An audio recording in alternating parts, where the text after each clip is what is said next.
Hey guys, this is gonna be a longer and a more different video, and definitely the most chill one I've ever made.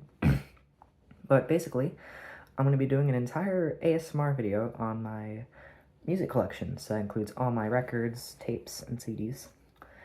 I'm pretty cozy right now. I want y'all to be cozy and just like listen to my soft voice, because I've done ASMR, but only as a joke, especially like my most recent video. But yeah, it's like raining outside. It's starting to get a bit dim outside, and it's chill here. So I thought I might film this video now. So yeah, let's get right into it. So first record, I'm gonna be going through my standard like single sleeve records, and then my gatefolds, and then I'm gonna be going through my cassettes and my CDs. So yeah, first record here is actually one of my favorites ever. A lot of them here are my favorites ever, but this is by one of my favorite bands. They specialize in vaporwave, chillwave, indie rock, synth pop, and they actually released an EP like a year ago.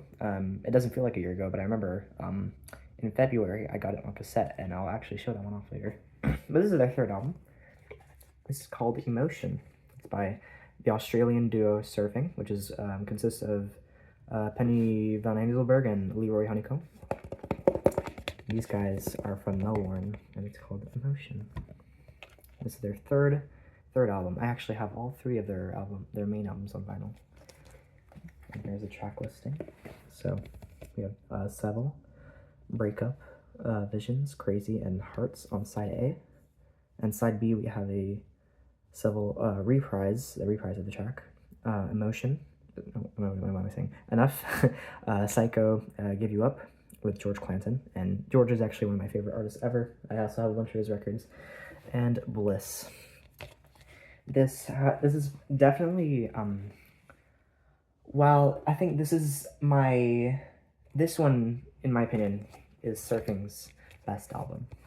But yeah, and this is published by 100% Electronica, which is George Clanton's record label, and Airlines, which I don't know if it's owned by Surfing or if Submarine is owned by Surfing, which is another label that they're common on.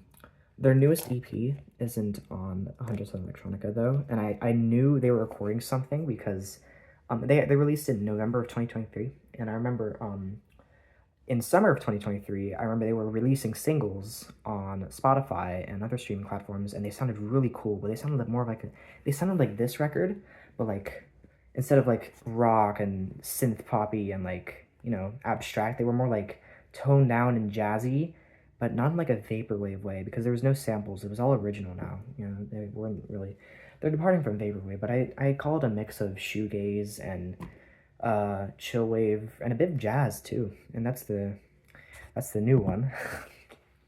But yeah, this is their third album, Emotion, and this is the Newbury Comics version, so that means it comes in a blue sky swirl vinyl, which if you don't know is like a blue, I can show y'all, it's like a blue and white mix, and it looks beautiful. Look at that. It's amazing. Unlike a lot of ASMR artists doing this who do not care about their records, I will not be touching the grooves and scratching them for that sound. No, I care. These are my babies. These are my precious babies. I'm gonna hold these correctly. I'm not gonna touch the grooves. Okay, maybe they do like their records, but they don't know how to take care of them. So, but I'm taking care of mine. So, yeah. And this one's new. I got it for Christmas. So yeah, that's my first record in the collection. You're gonna see a lot from here. I've been building this thing up since I was in 6th grade. So I've been collecting music for around 3 years, as of December of 2024. Sorry, my friends are messaging me right now as I'm recording. Okay, next record. This is one I also picked up pretty recently in France. This is also one of my favorites. This is Unknown Pleasures by Joy Division. And let me tell y'all, you do not know depression until you listen to this one. It is very dark. This is the post-punk album. This is from 1979, and it's by Joy Division. This is a lot of the stuff here was written by the frontman of the group, Ian Curtis, and he was going through a lot of shit around the time when he recorded that, and a lot of the lyrics in this album represented what he was going through, and he died of suicide shortly after the band released their second album. I said it before they released the second album, Closer, which I don't like as much, but I think it's still a really cool album. So yeah, other than that, it's a masterpiece. There's amazing lyricism on here. So they're just like some of the songs are just so groovy, and some of them are just really dark ones to like headbang to, and like just flush out all the anger and sadness, and it's just But yeah, this is Unknown Pleasures. The fun fact, the sleeve on this is actually textured. If you look really closely here, there's like a cool texture pattern on here. So yeah, this is published by Factory Records with the catalog number Fact10R. Oh, by the way, I'm gonna mention my top 3 tracks on each album. For Emotion, I guess it would be, for the one I just did, I think my top 3 tracks on that album would be Crazy in number 3, Breakup in number 2, and Visions in number 1. So yeah, crazy how those tracks are next to each other, but yeah. And my top 3 on this one would be Disorder, which would be the first one in number 3, Day of the Lords, which is actually the second track in number 2, and New Dawn Fades, which I don't remember what. It's Disorder, Day of the Lords, Candidate, Insight. I think it's the 5th one on here, but yeah, it would be the 5th track, and that's my favorite one. It's also one of my favorite songs ever. And there's actually artwork on the sleeve itself for this one. It basically just shows the track listing. So they call both sides outside and inside. So outside would be the first 5 songs, and 1, 2, 3, 4. I was right. Yeah, this is the 5th song, and it also shows the durations as well. And then just like the credits. So Words and Music by Joy Division, and mostly Ian Curtis. This is originally published by Fractured Music. Martin Hannett, big up to him, even though the band didn't like him at first for the sound he gave them. It was less thrashier than what they wanted it to be. This is why their live shows were more thrashier. He still gave us that atmospheric sound that we know Joy Division for. So yeah, that's Martin Hannett. And also Chris Nagle, I don't even know. He's the engineer, and this was recorded at Strawberry Studios in Stockport in the UK. And the sleeve was designed by the band and Peter Saville. And from what I've heard is they took like some kind of radio and they put the sound waves on here, and they just layered a bunch of them, and they made it look like a whole cascade of mountains or something. That's what it looks like on the album cover. On the other side of the sleeve, we just have a picture of, like a photo-negative picture of a door and a hand reaching through it, which is like really cool. The record itself, it's on black vinyl, but some of them come in like different colors, like red. And it just has the logo here, and on the second side, it's a photo-negative version. And what's really cool is that sometimes they press the sleeves in white instead of black. And they make the front side label white and the back side label black, which is like a little, they still keep it to like how the sleeve looks, which is pretty cool. I like the way the album cover looks in both colors, black or white. I think it's pretty cool. But yeah, that's Unknown Pleasures. Okay, coming up next is this is one of the band I started listening to really recently. This is this is my favorite album of theirs. This is I probably can't show this. Hold on. This is The Money Store by Death Grips. Of course, I think you can see why I cannot show what's on here, but it's a very explicit album cover. And the meaning behind this album cover is, so you have like the sadist and the masochist, that's like a whole BDSM thing, but what is supposed to mean, it's like supposed to convey the power dynamic between the band and the listener, because like with how loud the music is and how extremely violent it sounds, it's supposed to convey that abusive power dynamic, like, hey, we're just gonna abuse you with all this loud music and you're gonna suffer through it. And that's basically just what's represented here on this album cover. So yeah, otherwise, I think it's a genius album cover. It's really cool and it's iconic. On the back, we just have the track listing. So it'd be Get Caught, Get Got, The Fever, Lost Boys, Blackjack. What was it next?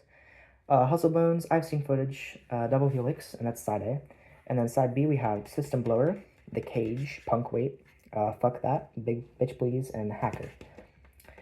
This is published by Epic Records. I think it was originally released in 2012, but this specific pressing is from 2021, I believe. And yeah, it's from Epic Records, and I'll try to show you all the record in the sleeve. So actually, this one comes with a lyric sheet as well. So it's like a sheet with all the lyrics on it, and this is another side, and it has a picture of what I think is like maybe someone pissing on something. I don't even know, but it looks pretty cool. Why I call it that, I don't know. And then there's the sleeve itself for the record has the inner sleeve has its own artwork, I believe, which is pretty cool looking.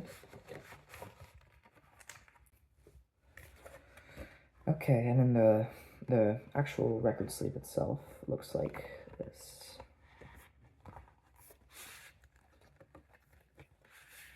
So the one side has like a close-up of what I think is MC Ride. That's just him right there. It's his eye.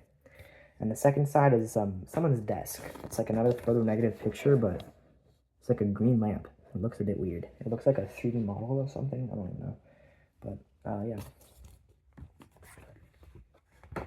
I can probably show the front of it on YouTube. I'm not sure though. But yeah, that's The Money Store by Death Grips. I think my top 3 songs on here would be either Lost Boys or Punk Weight in number 3, I've Seen Footage in number 2, and The Cage in number 1. I think that track is very underrated. It's my favorite one of this album. So yeah, that's Money Store by Death Grips. In my opinion, it's their best album. Up next, we have, this is a rare Vectroid album. This is Dream Castle under her alias Tanning Salon. This is actually the old album cover, and I like it better than the new one, and because you have like the ASCII art of like Mount Fuji, which I actually went to last summer. It was really cool.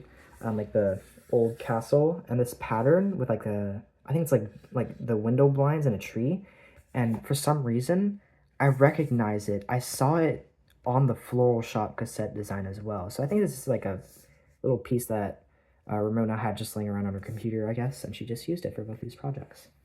And they were really close. They were released really close around each other, so I don't know. But yeah, this is by Old English Spelling Bee. This is published in 2017. Well, it was published in 2016, but it was released on vinyl in 2017. And that label is a fucking shit show, and I hate them. A lot of people do too, and they actually pressed Floral Shop on vinyl as well. I don't even have to explain that story, but long story short, it did not go well, and Todd stole a lot of people's money, and Todd is he's the owner of the record label. I'm not going to get too much into him. TLDR, he's a scumbag, but, you know. And I'm not really happy with how this record was pressed, actually. Just my copy specifically, but I'll get into that later. So here's the back, and it has the new artwork that you see on Vectroid's Bandcamp. And so we have Tanning Salon, Dream Castle, and you have the track listing, which is Dunead Hill, which takes up the entire A side, and it's like 19 minutes long. This is like an ambient droning album. It's like extremely ambient. It was recorded on a cassette via like a 4-track Porta Studio. I think that's what Vectroid told me, and I asked her about it on one of her streams. But yeah, she recorded with like a Porta Studio and an old Yamaha synthesizer, which she also used for her album Polite Travelers, which I actually have a cassette of that I'll show y'all later on in the video. But yeah, it's just cassette ambient jams on here. I think, in my opinion, I think my favorite sides would be side A and side B, because side C is just like some ambient jazz improvisation, and she says she hates it because she missed a lot of notes, and you can see that in the music. But otherwise, it's nice to put on when you're studying in the background. But yeah, published by Old English Spelling Bee, and made at Prison Corp Studios, which is just her old house in Seattle. And this is a double LP. So, and there's actually something really cool about this, but the way this was pressed, I do not like it, the way it came out. It's extremely warped, especially the second disc. It's very, very warped, and the records are very dirty. They have like a lot of dust on them, and there's a lot of pops and crackles everywhere. But this isn't pressed onto gray vinyl. Another thing I don't like about this is the fact that the label is literally just paper, like glued on by fucking Elmer's. Like, I almost tore it off once by accident. You can see it's like parts of it are just sticking out, you know. But yeah, this is pressed on the gray vinyl, which actually looks pretty cool. And this is very warped, as you can see here. It's pretty bad. But the album itself is amazing, and to be honest, I think the fact that it's even more lo-fi, given how it was pressed, adds a lot to the album. But yeah, here's the second side with this is my favorite side on here. It has Larson Harbor, Alcazar of Segovia, and Camelot Wonders, which is one of my favorite songs ever made. It's very emotional. And the second disc, which has that cool thing I'm about to mention, looks like this. It has a green label.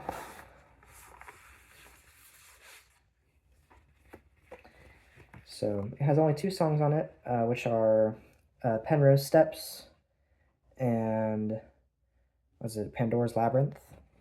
This is very medieval themed. And on the second side, there's a laser etched design on there that takes up the entire record. I'm gonna try to show it as much as I can on camera, but I think you can kind of see it there. It's like really abstract. And you can it's actually playable, but I think it's not actually a laser etch. It's more, they put a sine wave on there that fluctuated to make patterns onto the record, which is why it sounded really weird. It sounds really weird when you play. It's just like beeps and bloops and stuff. And it's like a sine wave that's receding up and down, you know. I might sample it. I don't know. But yeah, that's the second disc. I think my top 3 songs on here would be Dune Hill and number 3, Larson Harbor in number 2, and actually no, Camelot Wonder is number 2, and Larson Harbor in number 1. But yeah, overall solid record. Very rare Vectroid album. It was actually pressed on cassette a bunch of times by the label Afternoons Modeling, but eventually got a vinyl release by Old English Spelling Bee. There's also a blue version of it that's pretty hard to find. But yeah, I got this on Discogs for actually a really cheap price compared to Full Wheel Shop. But yeah, that's Dreamcast. Up next, we have Slide by George Clanton. So the way I picked this one up is actually very interesting. I got this version of the record, this pressing early. It was because George was on his Urapaya tour, which you don't know is like his tour for like his latest album. And I saw him in Washington at the 930 Club, and it was probably one of the best nights of my entire life. And my dad let me go to the merch desk and pick something out. They had like a bunch of Esprit, Death Dynamic Shroud. The only cassettes they had were Urapaya tapes, but they had a copy of Slide. I already had 100% Electronica, but I didn't have Slide, and I wanted to complete my collection before I got Urapaya. So I got Slide on vinyl. So yeah, this is his second album. Well, under, you know, his name. He's made a lot of stuff before that, but the track listing on this one is Livin' Loose, Make It Forever, Tie Me Down, Dumb, Blast Off, Slide, Monster, You Lost Me There, Encore, which is just like a small ambient encore of Livin' Loose, and there's this one called Walk Slowly. This is like chill wave mixed with grunge, mixed with vaporwave. That's how I describe it. And it's amazing. And also the record itself looks really cool. It's just a paper sleeve, so nothing special to show, but it looks like this. I picked this one up early before it got released on the website because they were selling it on the tour at first. And yeah, look at that. That looks really cool. Yeah, it's clear with some blue splatter on it, and it's very nice, and it plays good. Originally, when I got it, there was a lot of static on it, but it's since worn off because, you know, it's been a year since I've had it. But yeah, that's fine. Up next, we have, this is my favorite hip hop album. This is Madvillainy by Madvillain, which it's a duo consisting of MF Doom and Madlib, and they collabed on this album. And it just so happens to be my favorite hip hop album, and a lot of other people's favorite hip hop albums. This has a lot of sampling in it. It's very abstract, and it's extremely psychedelic. But yeah, here we have a picture of Madlib, and I don't know what machine this is. It looks familiar. And here's a track listing. I'm not explaining it all right now. It's like pretty long, but yeah. This is actually not a gatefold, despite the fact that it's a double LP, which is why it's in my single sleeve bin. I sort my records like that, and there's two of them. The labels look the same, so I'll just use one as an example. So this is usually what the first sides looks like. It's just like all the text, the track listing, the title of it. And the second side has the Stones Throw record label logo, which is right here. And they're an amazing record label. They have a bunch of stuff on there from like from Madlib to J Dilla to this album. It's an amazing label. But yeah, I got this one for Christmas as well for my grandma. She got it from Fnac, which, if you don't know, is the French version of like Target. Except their record selection, unlike Target, is amazing. They have so much indie stuff. It's like going to an actual record store that's like dedicated to selling like the best underground indie stuff as well as like the newest hits. But it's like mainstream, and it's way better than Target. And it's not like just an aisle like with Target. It's like an actual like section of the store that's just dedicated to CDs and records, and it's just big. And that's actually where I got Unknown Pleasures. Target would never sell that, but they had it at Fnac, which I gotta give it to them. They're amazing. And they had this here too, which, you know, it's awesome. So yeah, that's Madvillainy. Next one, we have Floral Shop by Macintosh Plus. This is the Holy Grail Vaporwave album. And Vectroid's most popular album, of course. Everyone knows this one, even the people who don't even know Vectroid. If you have a vague understanding of Vaporwave, you've definitely seen this, and you've definitely heard the second song on here before. On the back, we have the track listing. So this is translated to English. This means boot. Track 2 is Lisa Frank 420, Modern Computing, which everyone likes to call Macintosh Plus 420 because it became a big meme in 2016. The third track is the title track. It's just translates to Floral Shop. Track 4 translates to Library, and track 5 translates to Geography. Track 6 translates to Chill Diving with Echo. Track 7, which is actually my favorite one. It's not the second one. The seventh one is my favorite, which translates to Mathematics. Track 8 is Standby. Track 9 is I Am Pico. Track 10 is Foreign Banks Aviation. And track 11 is Te, or Hand. I don't even know. But common thing with the cassette as well as this, a lot of people mix up these tracks and they say, oh yeah, this one's incorrectly titled, it's actually up here, and this one's up here. But no, apparently in the unreleased collections of New Dreams Limited, she changed them, and she just kept them like that. So yeah, this one's not mistitled. She just literally just changed the names of the songs. It's a weird move by her, but to be honest, I don't even care. I love these bonus tracks, especially this one. It's really cool. But yeah, my abuela got me for this randomly for like $100 on eBay. It's extremely rare. She didn't have to do that, but I've been searching for this one for 3 years, and I owe an everlasting amount of gratitude to her. This is also pressed by Old English Spelling Bee, and this is the record specifically that got them into that huge scandal. Well, they caused a scandal. Normally it'd come with a download card, and actually Dreamcastle did as well. I forgot to show it to you. Let me just do that real quick. It comes with a yellow download card that no longer works. So yeah, I will show it on screen.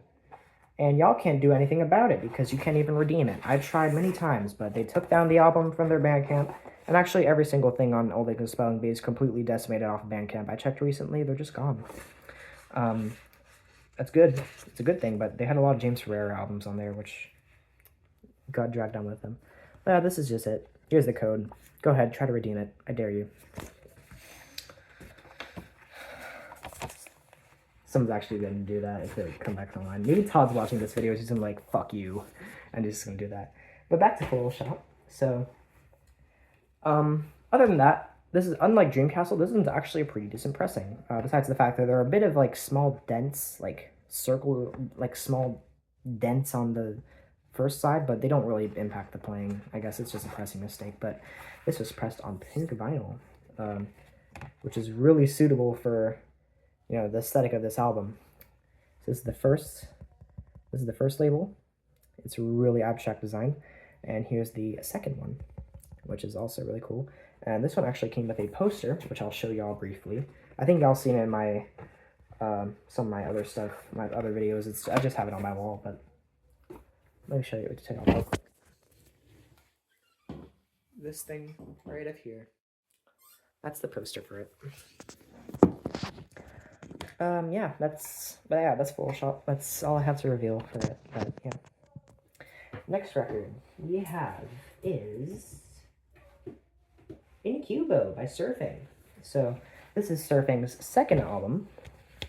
This is called Incubo, and this was released in 2018 via 100% Electronica. George's label again. The track listing is Horizon, Home, Feel Strong, Only Right, that's what it's called, yeah. Be Somebody, Other Side, Midnight, Dead of Night, Waves, and Cool Out. Unlike their first album, which is called Deep Fantasy, this one heavily focuses on sampling instead of original works. Out of the trilogy, this would be my least favorite. It's still a good album, though. It's an amazing album. But, you know, they didn't really put that much effort into the production as they did with their other ones. With Deep Fantasy having a moderate amount of sampling, but also a mixed amount. It's also mixed with a lot of original work and lyrics. This one also has lyrics. Less guitars in it, more sampling, but it's still cool. There's still some really cool tracks on here. But out of the original trilogy, like Deep Fantasy, this one, and Emotion, I'd put this one in third. This is a white paper sleeve, nothing to be interested about. And the record was pressed on white vinyl. This is side A, and this is side B. I'm probably going to be inconsistent in the way I mention these records, but my top three on here would be, I don't even know, actually, these tracks are pretty close together in quality, but I know my favorite one on here is Feel Strong, because it's a really cool, this is like a track on there with a sampling that's done right. They took the beginning of a city pop song, and they added their own guitar to it, and the ending has a really cool guitar solo that just sounds amazing, and it's a really inspirational song for me. But yeah, it's Incubo, very minimal. It's their Surfing second album, and yeah, that's Incubo. On to the next one, we have Virtua.zip by Esprit, which is an alias of George Clanton as well. This is actually my first Vaporwave vinyl I've ever owned, and there used to be a video on my channel of 13-year-old dumbass me reviewing this thing, but I took it down because I don't like it. It's actually been taken down for a few years, but yeah, this is the first Vaporwave vinyl I've ever owned. This is before George Clanton made his albums under his name. This is when he made strictly Vaporwave under Esprit. And George, if you're watching this, I'm still waiting on the next Esprit album. A lot of people are. Please, come on, give it to us. Oh shit, this is like a 30-minute long video, goddamn. And it's fine, you can barely see the text here. And on the back, we have some trails, some like contrails. I'm not going to explain the track listing, it's also very long, but this is also published by 100% Electronica. And the record here comes in a translucent blue and white splatter. So This is what it looks like right here. It's very cool. This is actually an older or way older version of the record. There have since been a bunch of repressings, but yeah, this is the first side and the second side, which I like the design of better. It's more minimal. And yeah, the main album is on the first side, and the second side has all the bonus tracks, which, to be honest, I think instead of adding unnecessary songs to the album, I think they make the album seem more complete, and I like the ending on here. So I think the bonus tracks are necessary for this one, to be honest. I think Starboy is a very good closer for this album. It's very chill, it's down tempo. But yeah, this is Vaporwave, Chillwave, and that's Virtua.zip by Esri, aka George Clinton. Up next, we have A Saucer Full of Secrets by Pink Floyd. This is Pink Floyd's second album, and their last with Syd Barrett, who used to be their frontman. Rest in peace, and I'm very sorry for what happened to him and how he went on a downward spiral. My dad picked this up for me when he went to Japan once, and by once I mean like he's been to Japan many times, and yeah, he always goes to a bunch of record stores to see what he can get me when he comes back, and that's actually how I discovered this album. I never really paid it any mind. I only listened to a few songs and decided I didn't like them, but he got it for me anyway. Originally, I was a little bit bummed out, but I started listening to it a lot more, and now it's become one of my favorite Pink Floyd albums ever. I guess I just didn't listen to them enough, but I actually like this one better than Piper at the Gates of Dawn. There's probably a sniper outside of my window that's about to shoot me for saying that, but I stand on that. I stand on that right now. I stand on that opinion. But yeah, there's some very good songs in here. My top three would be the title track. Actually, no, Set the Controls for the Heart of the Sun, Seesaw, and Remember a Day, which is a really psychedelic, also really nostalgic song. Reminds me of the summer of 2023 as well. But yeah. Also, another thing about this version of it is extremely rare. I've seen a few versions on Discogs for sale up to $600. So this one, which means this is one that I own, is actually the first ever Japanese pressing of this one, which I do not know how my dad picked it up, but he got it for like $5, which is like 5,000 yen, I think. I don't know. But yeah, I'll open this one up and show y'all what's in here. I don't think it's put in here properly. Sorry, I'm taking it out like this, but I don't think I put it in the sleeve properly the last time I listened to it. So yeah, it's pressed by EMI. It sounds amazing, as do a lot of Japanese records. It's because they're pressed in low quantities, meaning that they have less surface noise and they have a more clear sound. And also just because Japanese lacquer cutters are way more advanced than the ones we have here in the US. But yeah, that's A Saucer Full of Secrets by Pink Floyd. I'm gonna put that in the sleeve properly now. There we go. And yeah, that's that. And the next one we have here is Wish You Were Here by Pink Floyd. Another Pink Floyd album. This one I got when I was in Japan last summer. I cannot decide if this one or The Wall is my favorite Pink Floyd album, but they're both amazing. And Shine On You Crazy Diamond is my favorite Pink Floyd song, so, you know, it has that. So on the front, we have this. On the back, we have an image of a man in a top hat, or not top, well, the hat in a tuxedo. He's holding a clear vinyl and a suitcase. In the front, I think the album cover for this one is very genius. It's a guy shaking another guy's hand, and this point is on fire, and they're like some kind of studio. And if you look closely on the image, he's actually holding a clear vinyl version, which I don't know if it's been pressed on clear. I'll check that out. And there's a bunch of stickers, especially the Wish You Were Here logo in here. But yeah, this originally came in a black bag with a sticker. The sticker, if y'all can look closely, is up on my shelf over there. I think I'm pointing at it right now. Right here. And it came with like a black bag that I trashed, but yeah. It also came with a postcard. I don't know if do I still have it in here? Oh, I think I do, yeah. There's a postcard. Came with a postcard. Wish You Were Here. The sleeve has its own designs as well. The inner sleeve. This is like some red cloth floating in the wind, and On the back is the same design you can find in the postcard with all the tracks and the lyrics.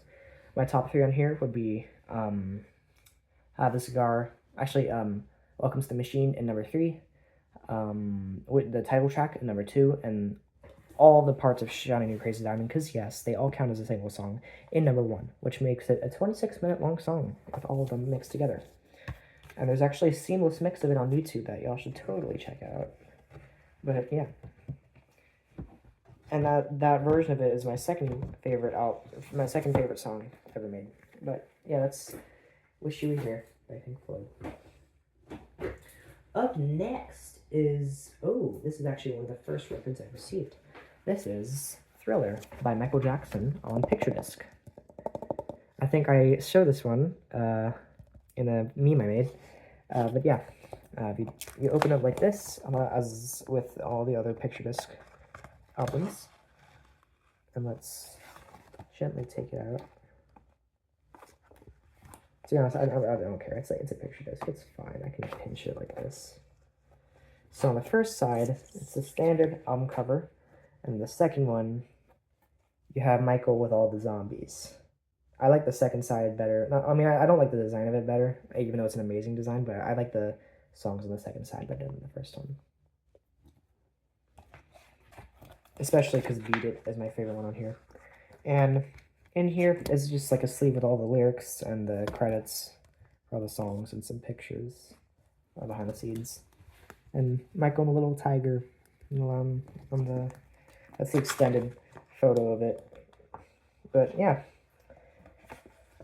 Classic, most important album of all time, maybe. And it is the most best-selling album of all time, so that's how you know this one's a big deal. I'll try to put this one here safely. There you go. But yeah, that's Thriller. Which one do we have next? We have another one of my first records I've ever received. This one's underrated. This is Plug Me In by Eddie Harris. It's the jazz one. I got it from my neighbor Sherry. It was one of the first records I ever got that she actually gave me. There's 6 songs in here, with the first one on side B being my favorite one. It's called Loveliest Day. This one's actually missing the paper sleeve, so I'm a little worried about it, but it's one of my favorite records I have in my collection, and it's one of the first I've ever got. So it's pressed by Atlantic. I think it was made in like the late 60s, around 67, I believe. I don't know. But yeah, this is a copy that Cher originally had. And it's pretty cool. So yeah, let's Plug Me In by Eddie Harris. And the next one is actually one I also got pretty recently. This is Writ by Louis Tenor. This is an artist my dad really likes. He actually got me this in October of 2024 when he was visiting West Virginia, visiting out with my tío. He found this at a record store, and this is actually I'm pretty sure he's Portuguese. I don't know. But it's an artist he liked for a long time. He usually plays him in the house whenever he's cooking or something, but I really love this album. It's like 80s funk, and it's like late 80s, like 1981. My favorite track on here has to be the first one. It's called Mr. Briefcase. It's so funky. And the second side is just instrumentals, and this is actually when Lee was playing guitar more than, I don't know, I think this is when he was playing guitar a lot more in his music career. But I actually haven't played this one in a while, but I got it in October, and it was pressed by Elektra Records in 81. And yeah, it's that one right here. It's in black vinyl, of course, as or a lot of them back in the day, but there was on a rare occasion you'd actually get one that was pressed in color or on a slider, and usually those designs look pretty cool, especially the older ones. Yeah, that's Louis Tenor. Check it out. It's really underrated. It's not that popular, but it's still really cool. That's one my dad likes. Up next, we have Master of Puppets by Metallica. It's not my favorite metal album. That goes to Paranoid by Black Sabbath or Master of Reality. But it's amazing, and it's one of the most influential of all time. It's one of the most well-known. On the back, you have the track listing and all the band members. So you have Cliff, Lars, Kirk, and James. Lars is the drummer, and Lars actually is my name as well. And his name being Lars is one of the reason why I named Lars. I changed my name to Lars is, one, it sounded better than my original one. Two, I'm not going to say any more things because of what our country has become. That's my garage door. Number 3, Steven Universe character. And number 4, Lars is the Metallica drummer. So, yeah. Really phenomenal metal album. My top 3 on here would be Battery, number 3, the title track in number 2, and Welcome Home and number 1. So, like, just really good songs to headbang to. And people called this satanic in the mid-'80s, and I don't see how it is, but I don't see how that's a bad thing either. That's up to me. That's just me. And here's just the labels right here. I think there's like 8 songs on this album, but they're all really long, and it's like speed metal, so that's cool. It's like really good one. I don't know if I like Ride the Lightning better than this one. I also like Injustice for All, but one thing that really ruined it for that album was the fact that the production was horrible and that there's like no fucking bass in it. So, yeah. Okay, up next we have George Clanton's 3rd album, Oorapayat. This one I got in Christmas of 2023. This is one of my favorite albums ever as well. Came out in summer of 2023. And there's just so much amazing chillwave, grunge, baggy hits on here. And I get really nostalgic whenever I listen to this one. But, yeah. It has the title blended in like what looks like a watercolor. And then the Split Man on here. And this is pressed on a yellow sleeve. And I don't remember what I was doing right now. He's outside.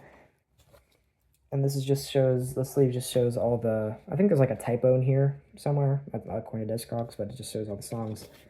And this is actually the first pressing ever of this record. And it's pressed in yellow. This is the first side. With Everything I Want, Justify Your Life, Punching Down, I've Been Young, and You Hold the Key and I Found It. And the second one, we have Vapor King and Subreal, Fucking Up My Life, the title track, and For You I Will, with Hatchie. My favorite one on here is definitely, my top 3 would be Fucking Up My Life at number 3, I've Been Young at number 2, or number 1, and Justify Your Life at number 2 or number 1. I can't pick between these 2 songs. They're just amazing. And the front sleeve on here, the letters are actually textured, which is pretty cool. Like there's little ridges in between them. But yeah, one of my favorite albums ever as well, despite how recent it was made. Just like maybe a year and a half ago. More than that, but you know, still really cool. Next up we have, what's this? A compilation of Vangelis' best tracks. I got this one at a record store somewhere in Maryland.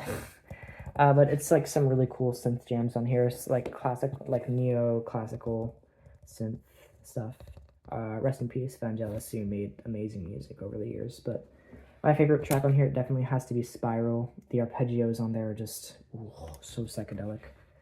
And I think this one was pressed by RCA. Yeah, it was pressed by RCA Records. When was it pressed? I don't know. 1976. And the songs on here are very ahead of their time. I thought it was from after. Yeah, and it says 1976, and it's all the way from 75 to 78, but yeah, so like a lot of classical synthesizer stuff on here. Amazing, really. This record's dusty, it's old, but you know. I gotta play this one more often. I like it a lot. Alright, next one in the collection is one of my favorite live albums ever made. This is Alive 1997 by Daft Punk. Unpopular opinion, I like this one better than Alive 2007, but that's also because my favorite era of Daft Punk was their original Homework era, which is this. Also because this one seems more like an actual set, like a seamless set, rather than Alive 2007, which is more like a concert with like seamless parts in it. Alive 2007 is still a fucking masterpiece. So is this though. This is actually recorded in November 8th of 1997 at the Q Club in Birmingham, UK. The reason why they use this one is because it was actually their favorite show on the Adapt and Direct tour, which is their 1997 tour, which is like up from the release of Homework, their first album, all the way throughout the year.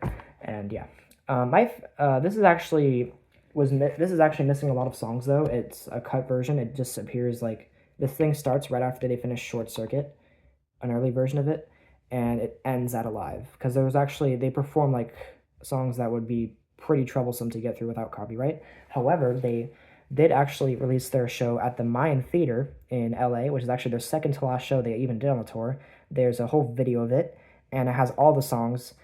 And this is basically that set, but it's reportedly, according to people who were allegedly there, it's the full thing, uncut, was around 2 hours long and had a DJ Sneak song. I don't even know if that's by DJ Sneak, but I think it was called Disco Erotica, but yeah.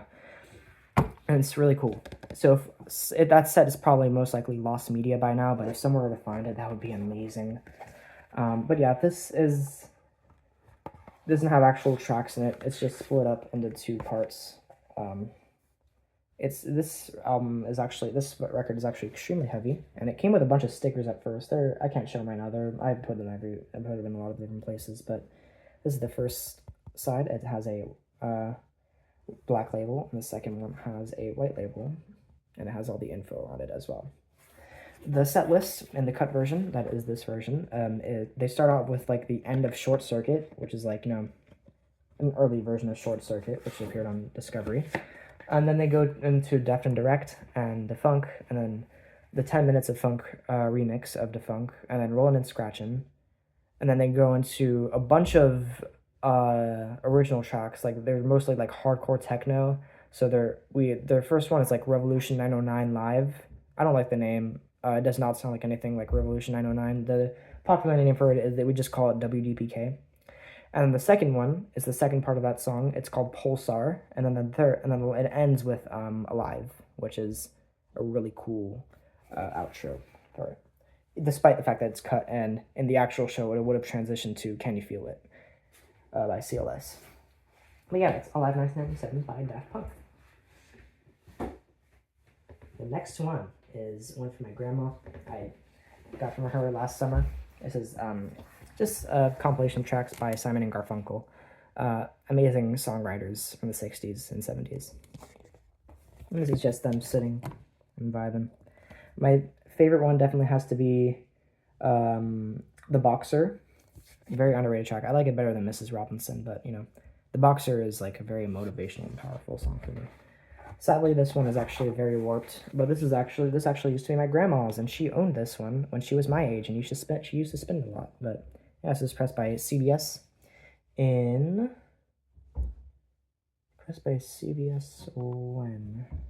It was pressed in England, 1972.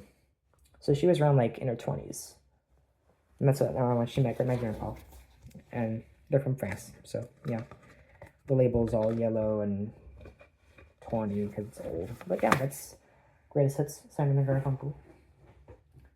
What else do we have here? We have just the self-titled Nirvana compilation.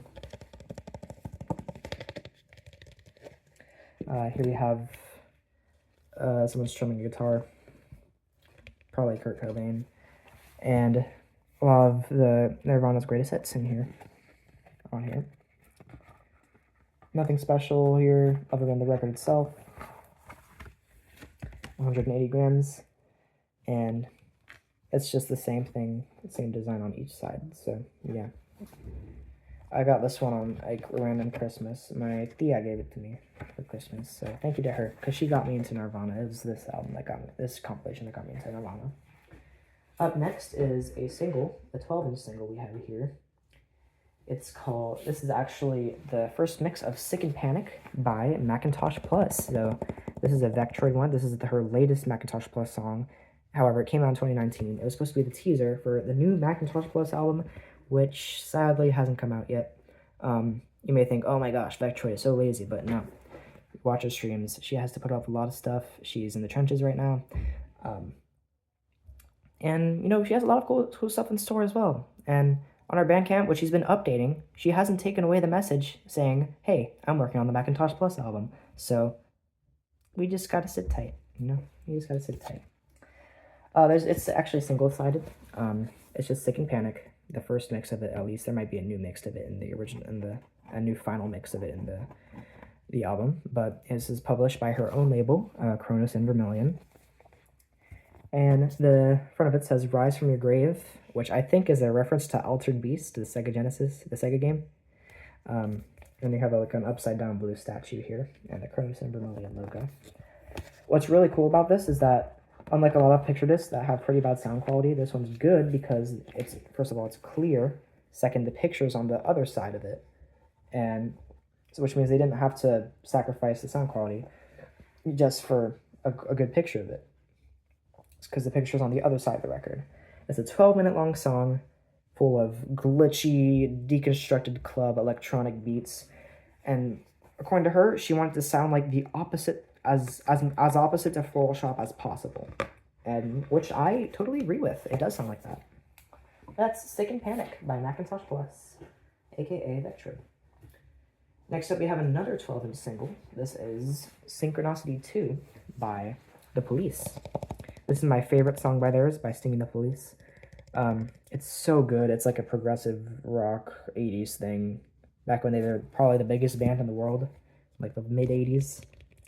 But yeah, it has Synchronicity 2 on the first side, and Once Upon a Daydream in the second side, which I don't really like that much. And it's pressed at 45 RPM. This is the first side. This has the Synchronicity 2 on it. And the second side, which is the only record in my collection that has this amount of dead wax on it. I don't even know why. Like, look at that. I'm gonna try to look at that. That's a lot of dead wax, but yeah, that's Synchronicity 2 by The Police. And this is actually the record that my dad got me along with A Saucer Full of Secrets when he came back from that trip in Japan. So yeah. There, I'm going to see some, I'm going to show y'all some other records he got me. Some you'll be very surprised I actually own that he got along with that Pink Floyd one. But yeah, that's Synchronicity 2 by The Police. The other ones are pretty obscure, so I'll just try to get through them quickly as possible. This is just one my mom got, American Dream. This is just one she listened to when she was younger. And I actually haven't listened to this one at all yet. I just never bothered to play it. I got this one along with that Vangelis one I showed y'all. But here it is. It's just these four guys walking, I guess. I don't know if this is country or not. If there are anyone who's a fan of this album, I'm sorry if I'm offending you, but I've never listened to this one before. And this is pressed by Atlantic as well. In 1988. Oh, this one's actually much younger than all the other ones I have here. But yeah, that's pressed by Atlantic. I've yet to listen to it. I've had it for years, and I still haven't listened. I haven't put it on yet, but my mom seems to like it, I guess, so she just got it for me anyway. I should make her proud by listening to it once.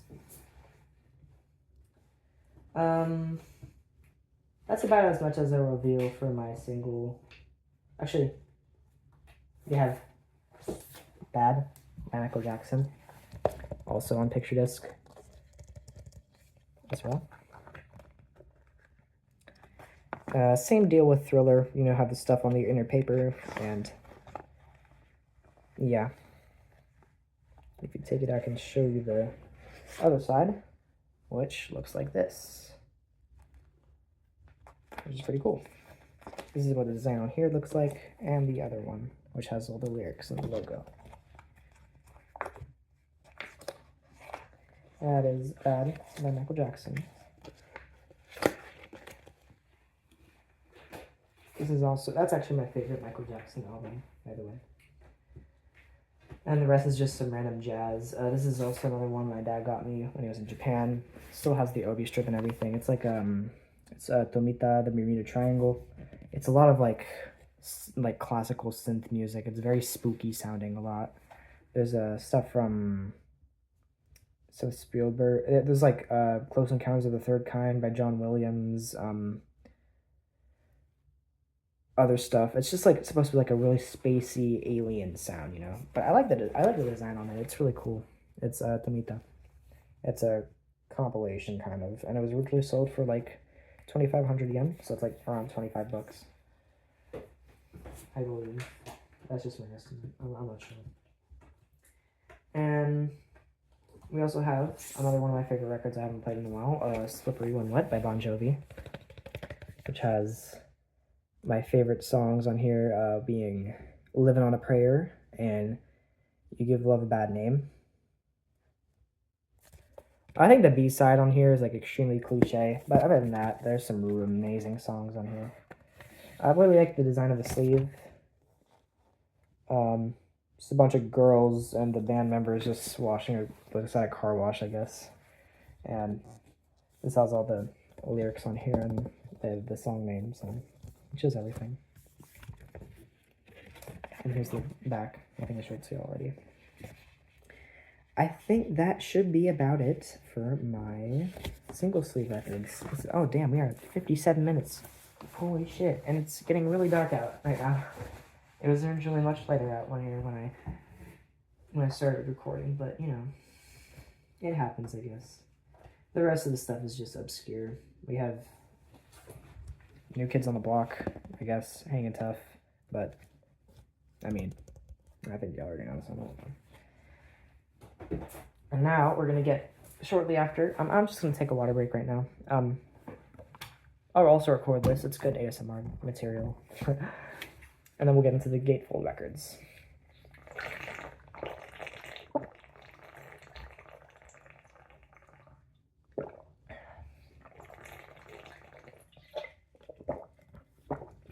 All right. My Gatefold records here. Okay, so this is where my record collection gets a lot more interesting. So first off here, we have fucking Loveless by My Bloody Valentine. The first ever, arguably the first ever true shoegaze album. It's one of my favorites ever. And I actually spun this one yesterday, because yesterday was Valentine's Day. And I am a loveless person on Valentine's Day. I sent a message out to my crush, though, so I hope she responds maybe later, maybe. Came with a bunch of posters, like papers, that I taped together to make a giant poster, but yeah. This is just Kevin Shields strumming his guitar, and if you open this one up, you get the blue designs. And I love the fact that this one revolves around the guitar, because this album is literally the guitar reinvented. It is just so sonically, amazingly produced. And like sonically and in terms of, you know, like the emotional effect the music has on you, you know.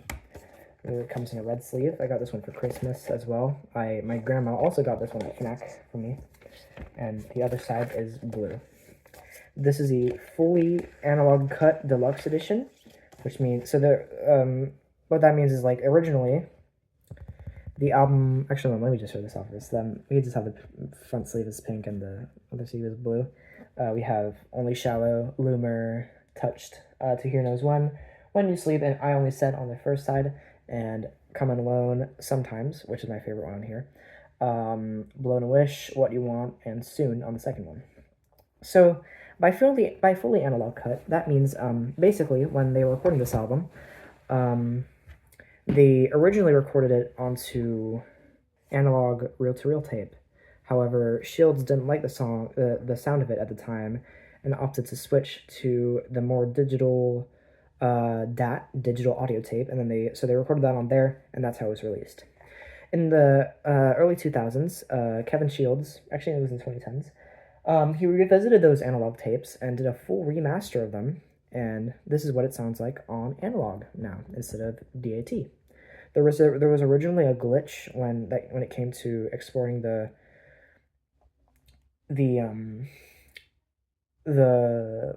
analog copy to digital, especially, and it occurred in What You Want, where there was like a small audio glitch. However, this one is not present in the vinyl. But yeah, the streaming services, I'm pretty sure they have the DAT version and this one, but I know for sure that this vinyl has the analog version, and it was cut via analog, the lacquer, because they had to get like an old cutting machine too that used reel-to-reel tapes for that one. So it's hard to find, but it is fully analog cut. I love the way it sounds. The only thing I don't like about this one is that it's slightly faster, slightly pitched up, which means like the warmer sounding songs sound a bit colder. But that's just because I have synesthesia and I'm really picky about it. So yeah, my top 3 on here would be Only Shallow in number 3, When You Sleep in number 2, and Sometimes, which is an amazing shoegaze guitar ballad, has made you cry a few times, and that it's called Sometimes. It's in number 1. Pardon me, I'm trying to put this in here. Hey, come on.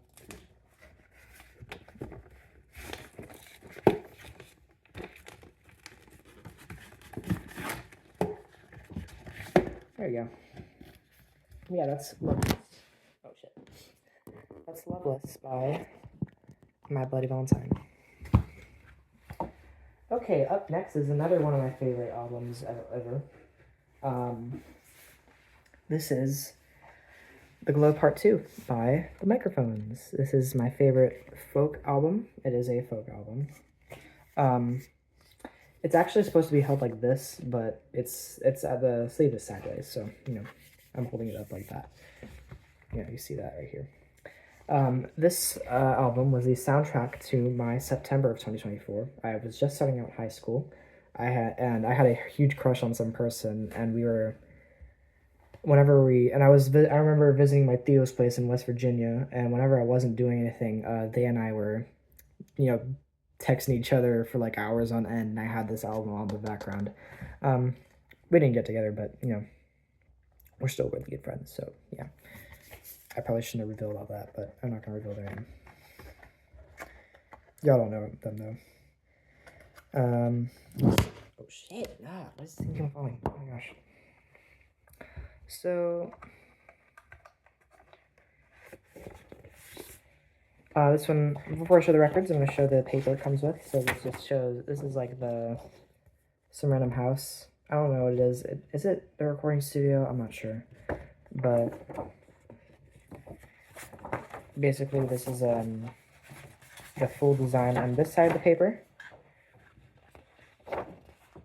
And on the other side we have a picture of the tracks that is used in the bonus track design, bonus track parts, and we have all the lyrics for the songs on here as well. So, all on the first disc. Oh, I don't really know. Now, how do I fold this back in? It's like that. Okay. Let's put this back in here. The design in the middle shows basically just a scene of like, I think it's like snowing or something. There's like a bunch of trees out here and just some mountains. The front side, which shows the elephant. This was taken from an old cookbook from the 1930s that Phil Overham had. And right over here, we have the track listing. It's very abstract and like very, scrapbook looking. It's a 2 LP. This is like the design of the label. It's like a chalkboard design. But yeah. My top 3 on here would be Map in number 3. And I can't choose between the moon in number 2 and the title track at number 1, or the title track at number 2 and the moon in number 1. But they're both really good songs. Very emotional as well.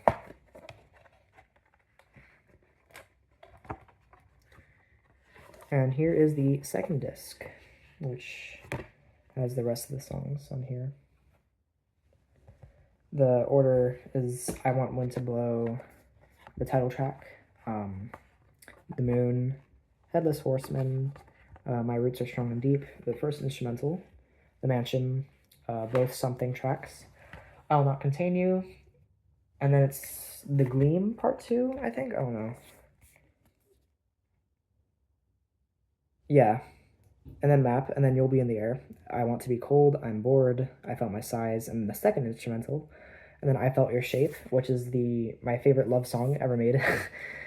Samurai Sword, and My Warm Blood, which is basically just the first track of the album. Sorry, no, it's the last track, and then there's like a bunch of ambience, and there's like some reverb in the first track of the album. It's just the remnants of I Want Wind to Blow. But yeah, this was recorded in Anacortes, Washington, in Washington State. But yeah, by Phil Elverum. And it's just a very DIY sounding album, but it just sounds so beautiful.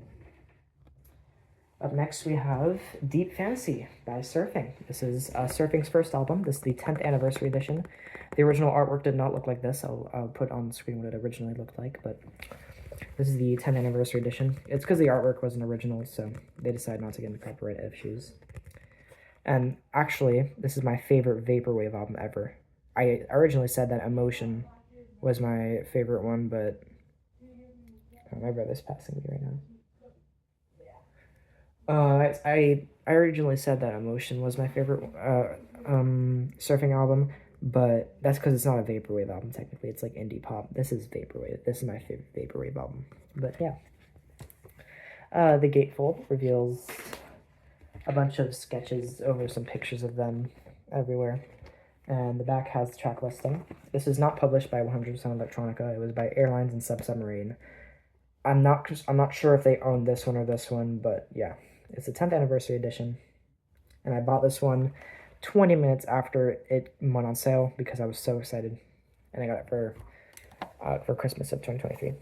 So the track listing is as follows. For side A is Della Boca Vista, Moon Night, Your Touch, Hit the Spot, which has like a Kenny G sample in it, Sky High, and Senegal. And then side B we have End of the Night, Lifetime, Dubai, Kill the Man, Burzwood, Hazed, and Here Now, with Moonlight and Burzwood being my favorite ones in here. And here's the record itself for it. It's not like the original one, but it has like the surfing logo and the title and like the 10th anniversary edition. And so Blue Label, and this is my favorite Vaporwave album. Tons of cool vibes on it. It's really cool. So yeah, that's Deep Fantasy by Surfing. This is their first full-length album. It was made in 2012. And like I mentioned, these guys are from Australia. So that's cool. And the next one we have here is Discovery by Daft Punk. This is, in my opinion, the best Daft Punk album, but my favorite one is Homework, like I said. This one I also picked up in France. Here's the back, which the track listing is as follows. For side A, it's One More Time, Aerodynamic, and Digital Love. For side B, it's Harder, Better, Faster, Stronger, Crescendos, Night Vision, and Superheroes. For side C, it's High Life, Something About Us, Voyager, and Veridisco. Side D is Short Circuit, Face to Face, and Too Long.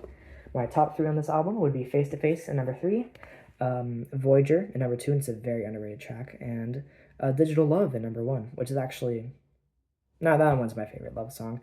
I Felt Your Shape is also really good too, and it is very dark outside now. Okay. The gatefold design looks like this. It's Thomann Guillemot, except it's like a like a motion blur, and it looks so cool. And this is the similar design they used for their Daft Club cover, for all the Daft Club remixes they put on the website. The sleeves also have their own designs as well. So the sleeve for the first disc has the same design as the front of the record, the front, and that's pretty much it. I can show you what the record looks like as well. It's just, for all of these, it has the logo in black and white with the track listing. And this was released in 2001.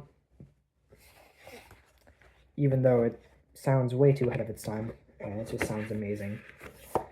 This is where they broke the boundary of just making like house and dance music and turned to more like full-length electronic and like the absolute best of their ability, rather than just like dance music, you know, like creating love songs and adding guitars and turning synthesizers into guitars and turning guitars into synthesizers, like this, like they described it. But I can't put this back in here.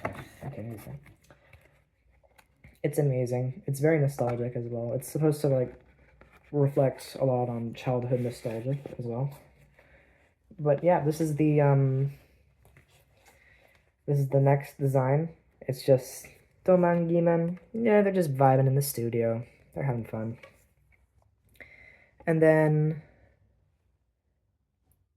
let me see. Does this thing have the samples? Yeah, this has all the songs on here, all the lyrics, for the songs that even have them, and also all the samples that were used. Face to Face does not have all the samples listed on here. In fact, it actually doesn't have any, because there's way too much samples on there.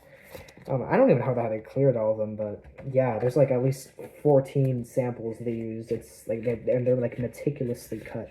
For 2001, it's insane. But some of them probably aren't even samples, like because they admitted that they recorded songs a lot. They recorded parts of them live to make it sound like they were sampled, but no, they weren't. And they arranged them in a way that made them sound like they were sampled, but they weren't. So it's weird, but yeah, that's Discovery, a Daft Punk masterpiece, electronic masterpiece. That's all I gotta say. Next up, we have arguably the masterpiece ever made, The Dark Side of the Moon by Pink Floyd.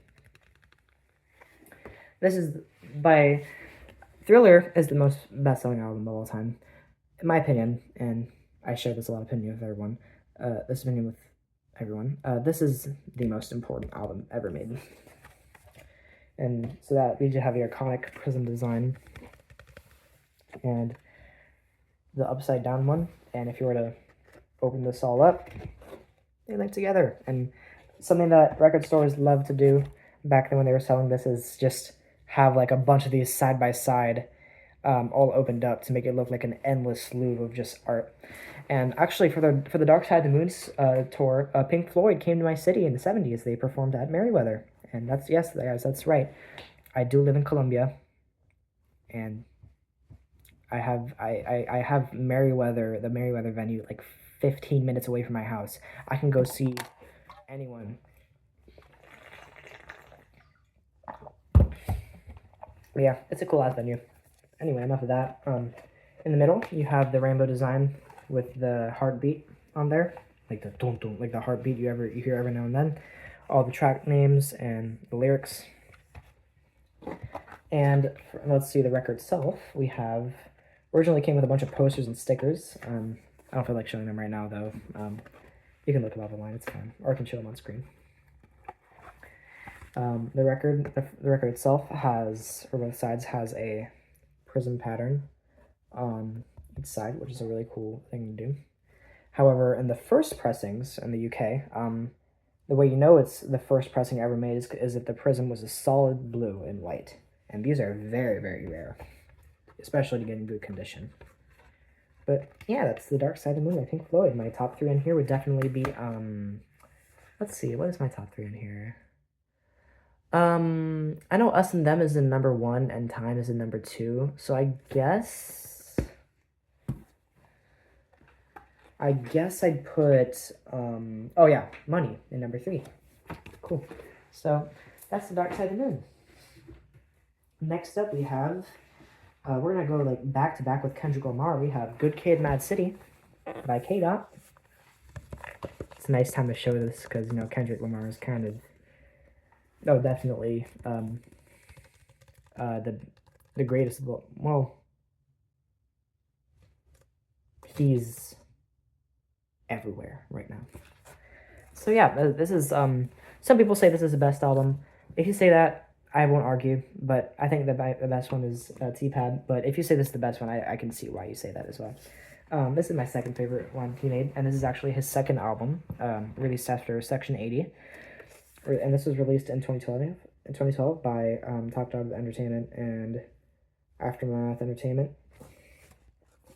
It's a double LP. Here are all the tracks on here.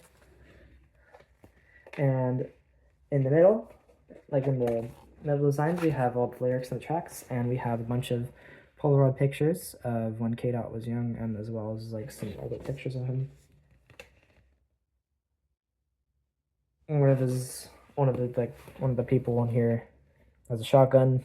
And I think I like both. I like this one album cover of it better because it just looks cooler. But the other one that people most commonly see is really cool because it shows the environment that Kendrick was growing up in. Like you literally have him as a baby, and you have like a baby bottle right next to a freaking gun, you know, and like some drugs, and it's like, you know, it's crazy. But yeah, he went through a lot when he grew up. I think on the back, I could be wrong, but this might be a GNX car, you know, like the one he meant, like the one his newest album is named after, and in Blurry. I don't know though. And here you have the van on the front that was used right here. And the records look like this. This is just a general design of how they look like. You know, just like the title and the label logos and track listing, all that. Yeah, that's Good Kid, Mad City by Kendrick Lamar. Masterpiece as well. The next one we have is Kendrick's best album, in my opinion, which is To Pimp a Butterfly. Released in 2015, also by Top Dog Entertainment. This one was also produced by Dave Free, I'm pretty sure. And, yeah, it's just, in terms of, like, conscious hip-hop, this one is, like, the precedent. So, like, first of all, the album cover, like, fuck America. I mean, like, fuck what they're doing to the African American community, because we're gonna be all right, you know? So, and that's actually what one of the names of the song is. In the middle, we have lots of pictures with the lyrics on them, as well as the butterfly question. And this is basically just what the records themselves look like. The track You has made me cry a ton. It's just so hard to listen to. It's really hard hitting, but yeah.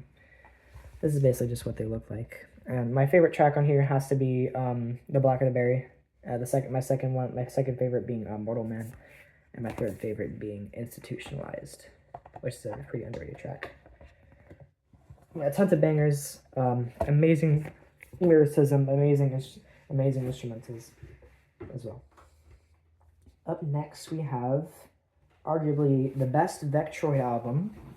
This is Shader, the complete edition of Shader by Vectroid under her alias Sacred Tapestry. This is from Aguirre Records, which in my opinion are way better than Old English Spelling Bee, way fucking better. They're from Belgium, and I actually ordered this one off of Discogs. Originally there was an error with the pressings, and the track Transmigration was not included on there. However, they released a corrected version, a corrected first disc that had the one on there, and the one I bought was off of Discogs, sold by Aguirre, with the corrected disc on here. So I have this one has all the tracks. And here's the second side. Well, the back of it, very, very abstract. So you have like what looks like a brain or something plugged into something as well. You can see that same device on like front of the box. Wait, the front of the sleeve. And here's all the tracks here. So you have Skyfall 4 Strike Suit, LDVHD Terminus, Rogo, Do Re Mi Dreamy, Transmigration, Cosmorama, Microsleep 2012, Spirited Child, and Hush Casket. And this is not only is it a re-release of her original album Shader, but it's also, some of the tracks on here are remade, and there are some new ones as well.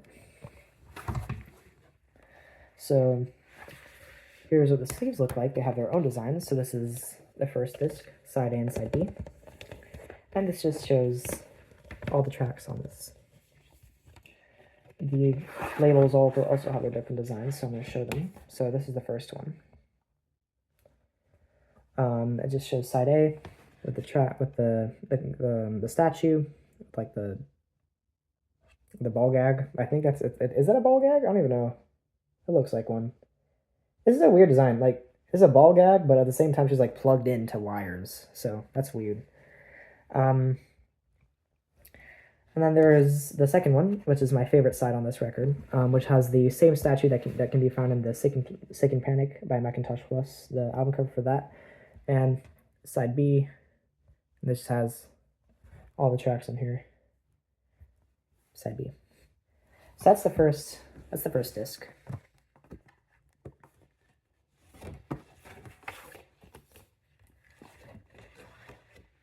And the second one looks like this. So you have sides C and D, as well as the track listing and the records themselves look like this. This is my favorite design on the record, with the big flower and the big stem, side C, and it has Microsleep. It has Cosmorama and Microsleep 2012, and side D, which is, I think, the most mysterious sounding side, and also has a mysterious looking label. Another flower, kind of looks like another version of the one that's found in the side C label, and it has a Spirited Child and Hushed Casket. I think this is the most darkest sounding side here, and I'll show you all what the middle looks like, which is super cool.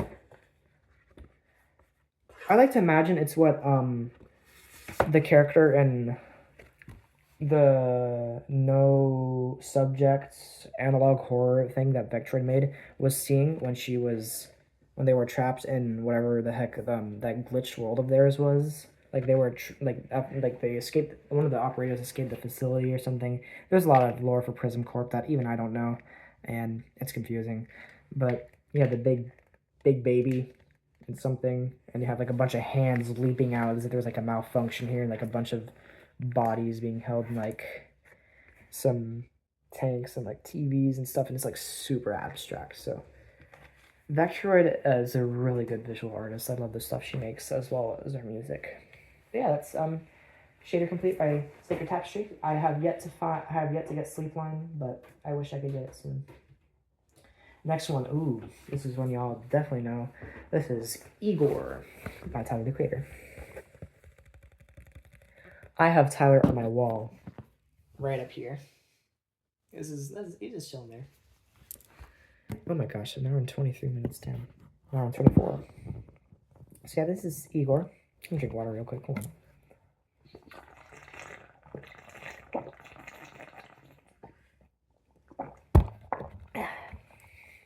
This is Igor. This is hailed by many to be his best album. Lots of emotional songs on here. Probably the best breakup album of all time.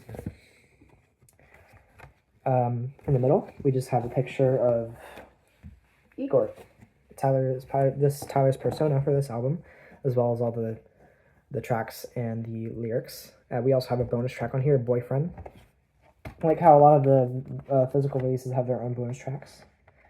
Nothing really special about it. There's no inner sleeve. And this is what the label looks like.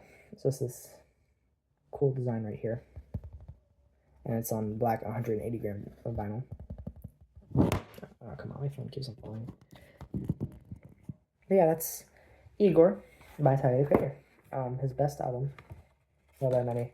This is the only Tyler album I have on vinyl, so I'm gonna have to get more. I don't want to touch that. Oh my gosh, why did I touch that with the record? Fuck, I could have broke that. Yeah, that's Igor.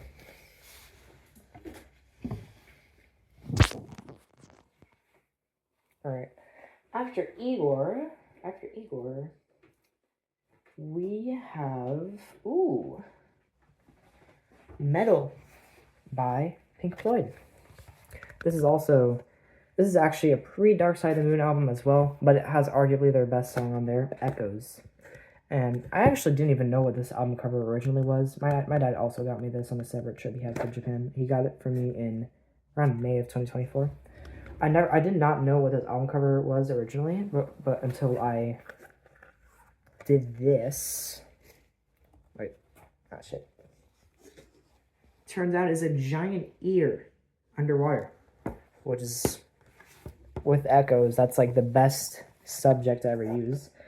And in the middle, we have all the members of the band, which are, this is Roger Waters, Nick Mason, David Gilmour, and Richard Wright. This is the back. It's just some ripples in the water, like above the ear. And this is what the record looks like. It was pressed by Harvest, I'm pretty sure. Oh no, originally pressed by Harvest, but now it's pressed by Pink Floyd Records. So, this is the first side. It has the first 5 tracks, One of These Days, Pillow of Winds, Fearless, Saint-Tropez, and Seamus. And the 6th side is has one song on it, Echoes, 24 minutes long, progressive rock masterpiece. Arguably their best song, but my favorite of theirs is Shine on You Crazy Diamond. And yeah, that's it for Metal.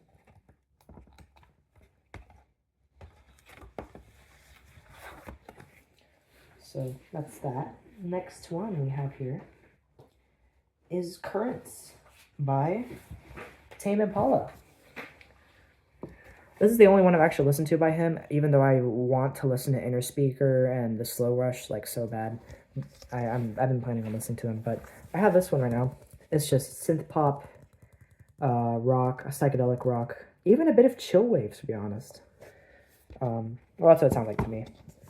This is the back, and the gatefold design is super beautiful. It's just the same album cover kind of thing, but the end of it is all rainbows.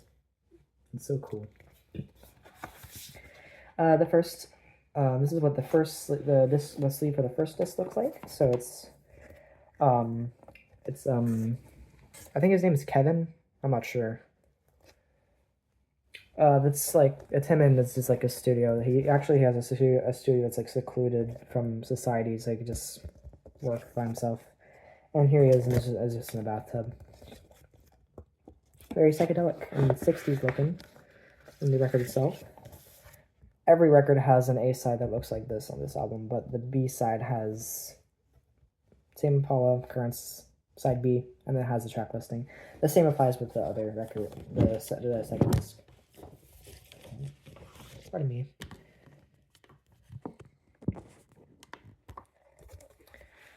And with the second disc,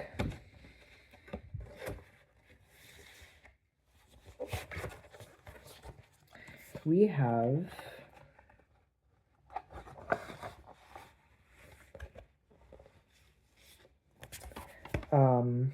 the yellow design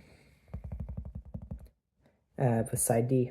That's just the same thing with side A here, and all the tracks here. And I can show you what the sleeve looks like as well. It's actually a yellow sleeve, you were expecting that though.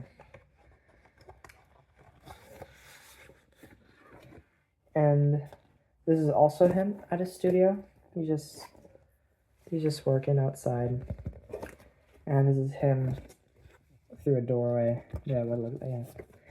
And that's Currents by Tame Impala. There's a lot of really good songs on here. Next up, we have Dark Life by Death Sonic Shroud. This is arguably their best album.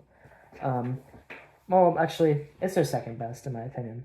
The first best we'll get to later. I have that one on vinyl as well. But this is the start of their departure from Vaporwave and into art pop and glitch pop music. And their style of it is what I like to call New World, but we're all going to call it New World because that's what they call it. And here's the back. It's like the box opened up with the flowers, I think. And then there's actually a really cool booklet I'll show you all that it comes with. But here we have like a bunch of mountains. This looks like the Kid A album cover by Radiohead. And these 3 gemstones that represent the 3 members of the group. So I'll show you all the art book real quick. It has, of course, art and all the lyrics for all the songs. So this is Dark Life. It's so beautiful. I have the flowers here. So this is from the Judgment Bolt music video. All these orbs floating around in that yellow spire thing. This is from, I think this is, yeah, this art might be from the Neon Memories, I'm not sure, but this is all the lyrics in the album. And this one's from Neon Memories, I think. This one's from Neon Memories. And here we have all the band members looking into the box and seeing what's there. This is James Webster, Keith Rankin, and Tech Honors. Fun fact about James Webster, he has a vague understanding of my existence. He actually follows me on Blue Sky for some reason. He's a cool guy, though. I saw Dynamic Shroud live along with George Clinton at the 930 Club on October 11th of 2022. And it has Dark Life, produced by Tech Honors, Keith Rankin, and James Webster. And this is like one of the only albums the band actually produced all 3 of them. Usually it's 2 or 1 person. And this is actually mixed and mastered by James himself. Of course, the visual art and layout was by Keith Rankin mostly, and also James Webster a bit, because Keith Rankin, not only is he in this group, but he mostly does stuff for Orange Milk Records, and he also designs really cool abstract album covers for a lot of people, and he does a lot of art, which is nice. But James Webster did a bit of it too. The photography was by Christina Schenk, and Neon Memories contains a sample courtesy of Kai Whiston. Although there are many other samples from like video games on this album. And there's a special thanks on here to A. John Swick and Ellen Thomas. And this is made in 2022. So actually I remember this coming out when I was starting 7th grade. So yeah, it's really cool. That's the art book. And the records themselves look amazing as well. Here's the first disc. It's a marble pattern on a green record. Slightly translucent a little bit, I'm not sure. But yeah, that's the first. This is the second side. That's the first side right here. And the second record was pressed on clear vinyl. This is not the first pressing. I think it's like the second one. The first one was like black and white, wavy thing. I think now there was like red and there's another one now. I'm not sure. And this one is pressed on clear. Yeah, that's Dark Life by Death to McShroud. Beautiful album. I highly recommend giving it a listen. After that, we have George Clanton's first album under his name, 100% Electronica, which he named his record label after. Out of the whole George Clanton trilogy, I mean, it's his first one, and it's not the best one, but it's still amazing. I'd put it in 3rd place for it, but it's still really cool, and there's some bangers on here as well. It's less baggier and grungier and more synth poppy, but yeah, you have despite the album cover saying otherwise, you have like George Clanton taking a photo of us and he's just glaring at us. Some of this was recorded when he still lived in Virginia, I think. I'm not sure. There's a lot of info on the gatefold, this is actually the audiophile edition. I actually had this flyer. I lost it though. It's somewhere. Here's a photo of Eminem Photoshop with the 100 Electronica logo. I also have all the stickers as well. And yeah, pretty cool. Here's a picture of George Clanton performing to about like 100 people. It's like one of his earlier shows. And this is him in a closet figuring out with like a keyboard. This is all the lyrics and also some info on how this thing was made in its history. And here's the back with all the phones like that. And That's actually the label they use on the records, I think. Yeah. And they just look like this. My favorite track on here is It Makes the Babies Want to Cry. That one sounds awesome. But yeah, this is like bringing flashbacks to when I was like 12 years old and first getting into George Clinton, and like I really loved him. And I still do. Next up, we have the most underrated Daft Punk album. This is Human After All. I got this one randomly in Annapolis, and I actually don't spin this one often. It's okay. I give it like a 7 out of 10, but it's really regarded as their worst one. But it's not a bad album by all means. It's just extremely repetitive. But yeah, there's not much tracks on here. It's just 10, with one of them being like an interlude, like a short one. There's the title track, which I think is the best one. The prime time of your life, gotta do it. Then there's Robot Rock. Oh, I know that one. Steam Machine, Make Love, which is like a really chill soundtrack. I am the brainwasher. This is this hard-hitting. On Off, which is the interlude that leads into the next track, Television Rules the Nation. Technologic with that Chucky animatronic in the music video, and Emotion. This is this album cover though is really sick though, and did you know they recorded this in 2 weeks, and it really goes to show, because this one's like really they say it speaks for itself. It's very repetitive, it's very dry. That's actually what I like it for, but a lot of people don't like it for that, and it was originally very hated when it came out until they put the songs in their live 2007, and they were like, everyone was like, I get it now, and then everyone loves it. So I don't know. No, not a lot of people love it, but people love it more than they originally did.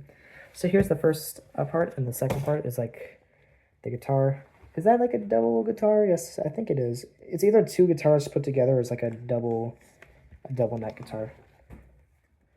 And this is what the sleeves look like. Trying to get them on here. So first one says like Human After All and some CRT TV, and it looks so cool. And the second one is just like a distorted image of the Daft Punk logo. And the record. The record itself, it looks like the labels. It's all black as well. 180 grams, and it just reveals different parts of the screen. So it's just that. And then there's this as well. And for the next one,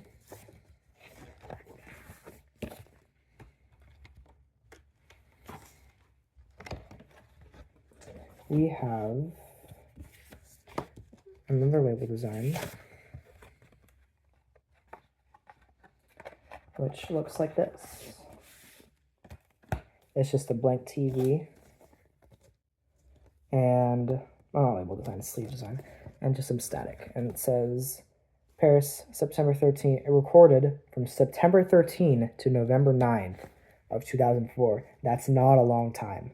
And all the guitars were by Daft Punk. They were not sampled. So most likely played by Guy-Man, because he knows how to play guitar, although according to multiple sources, not very well. And Guy-Man, when I say him, he's like the one of the members of Daft Punk. He's the second member. So here's the first side C and the one for side D, and just shows different parts of the TV that's shown on the album cover. So let's put that back in here. I think that's about it for Human After All. This video is long. God damn it. Oh, what time is it right now? It's like 6:42. Oh my gosh. All my friends have been messaging me. Oh shit. I should have. They're probably confused over here. Anyways, that's Human After All by Daft Punk. And then here's another Daft Punk album. It's their first one, and it's my favorite one. This is Homework. This is the first Daft Punk album I ever got on vinyl. I got this one in Hagerstown. Lovely album cover there. And then the back of it's actually very different, because it actually shows in different designs, have like the smaller text crunched together. But yeah, is the track list. I really love the design on the gatefold here. It just shows a big desk, and actually, oh shit. Oh, I almost dropped the record here. Oh my god. A lot of the stuff on the gatefold correspond on the desk shown here corresponds to the names of the tracks. So, for example, Around the World, and let's see, we have Rollin' and Scratchin'. We have, let me try to see. There's Homework, you know, High Fidelity. Those are the names of the songs on here. And you can actually see that on the sleeve designs. Anyway, I'll show you what they look like.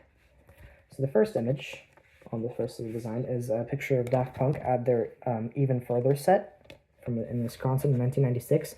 This DJ set was the moment Daft Punk was the moment the world knew, not just Europe, like internationally Daft Punk became known, because it was such an amazing set. Everyone was blown away by how they sounded, and that's how the U.S. came to know them, kind of, and like within the DJ scene first, and then they released their first album. Then they were knew by everyone. But yeah, and now you see the pictures correspond to the names of the tracks on the desk. So yeah, that's cool. So that's the first sleeve on here. And this is originally released by Virgin Records. Here's the first disc. This version, though, however, was released back with Soma Records and Ada. And they were originally signed with Soma before they got popular, and then they signed to Virgin. So yeah, that's this right here. That's the labels. And this record's actually slightly dented, but it doesn't really matter. It doesn't really affect the sound that much. It's just a bit elevated. That's it.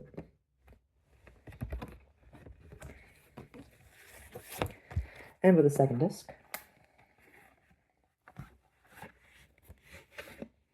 we have more tracks here that have pictures on the desk that correspond to the songs. And then here are pictures of the members when they were babies. This is Toma and Giman.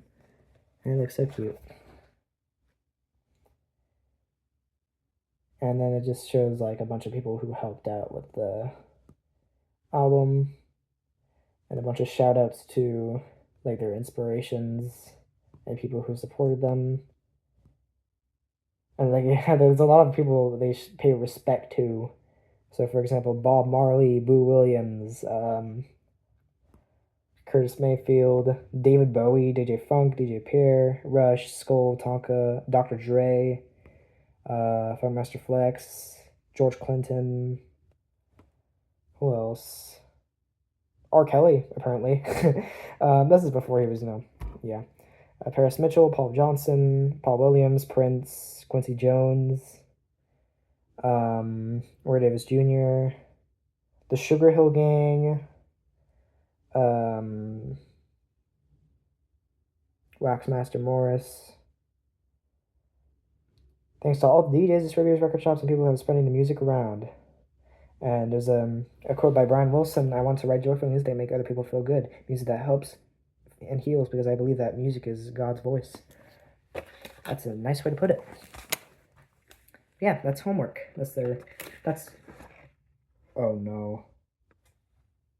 The sleeve tore. I'm gonna have to glue it back soon. This freaking sleeve on this thing actually tore. So, oh god.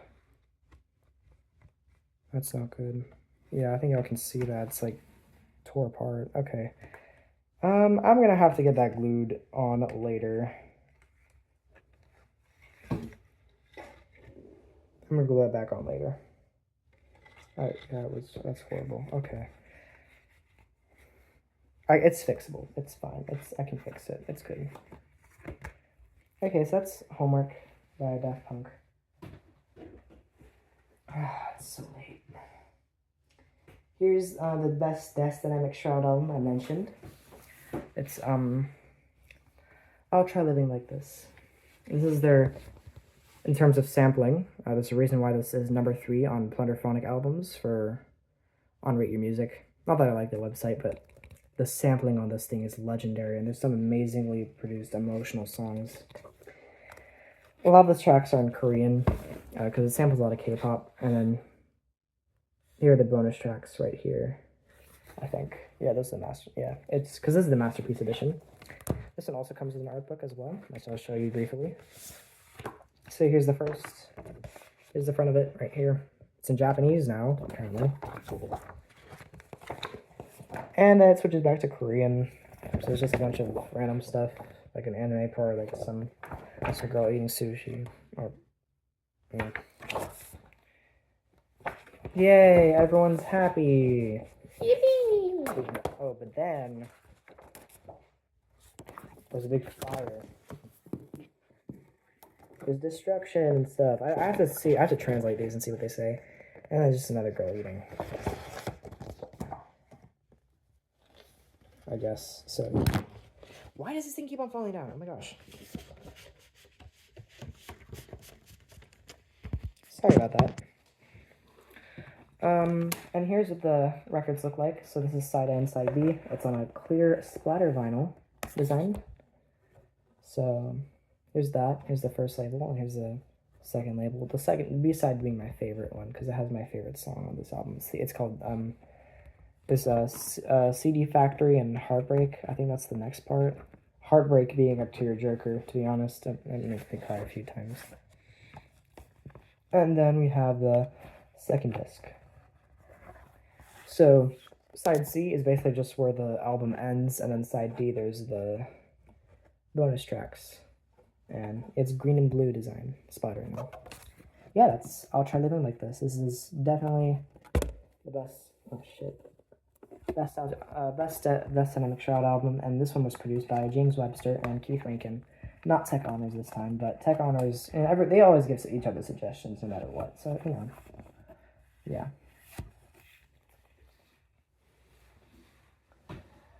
So that's I'll Try Living Like This. And then here we have Art Plus 7 by Oneohtrix Point Never. This is like a holy grail Oneohtrix Point Never album, but it's one of his later ones. Well, not really. It's when he started using his Juno 60 less, aka Judy the Juno. Here we just have all the track information. You have a picture of Daniel Lopatin with his upside down mask, and here we have the design. I put the hype sticker. I actually got this one in New York right before he released Again. And I was in Brooklyn a few days before he was interviewing people trying to pronounce his name in public. I was there a few days before he did that, which is pretty weird. So I could have met him. I don't know. But yeah, this is like IDM ambient music. It's really cool and abstract. So, oh, I forgot to show the records in here, dang. This is just, the labels are very similar on here. This is released by Warp Records. And they just look like this. It's a 2LP. So, yeah. That's Art Plus 7.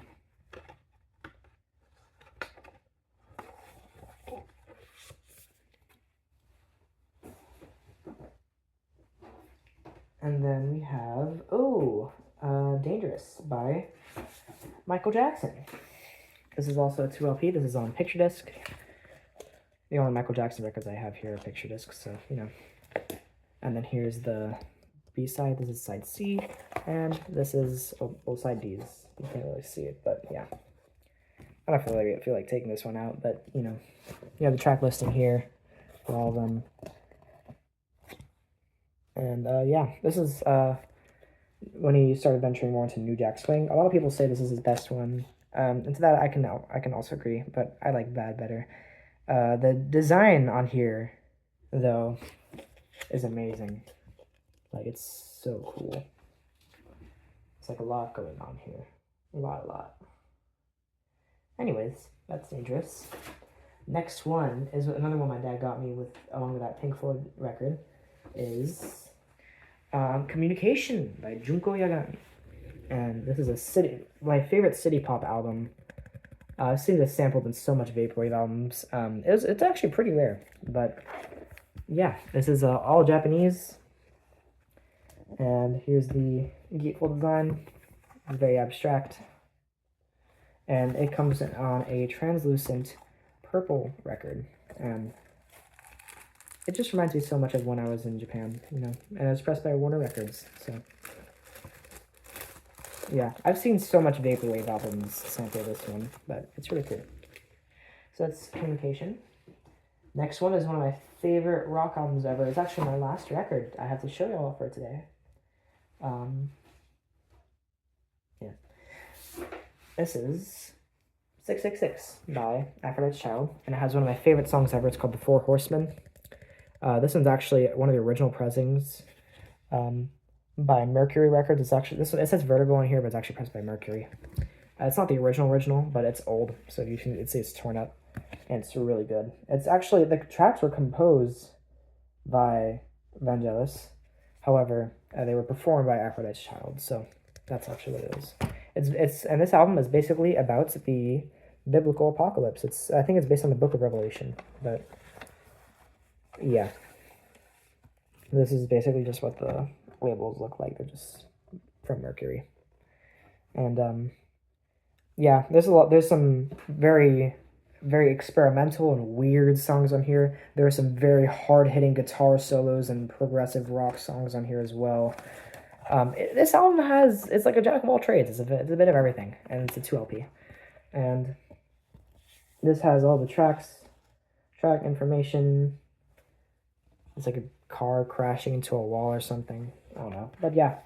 And that is it for my record collection. So now, let's get into the tapes and CDs. I'll be getting up a lot for this, so yeah. Just like hang tight here. I'm going to be cutting these parts. The first tape I have to show off is Home by Prison Corp Virtual Enterprises. This is another Vectroid alias. This is an album she made in 2013, along with Clear Skies, both of which were released on Bear on the Rug. This is, of course, not an official version, and a lot of the cassettes on here were actually made by myself. And they're just DIY projects I made, but I make them as faithful as I can. So this is just, it has the album cover here, an extended version. You have like a big hologram face there and the Home logo. And this is under her alias Prism Corp, and it's the 18th album released on Bear on the Rug. And it was released on cassette. So this is all the track listing.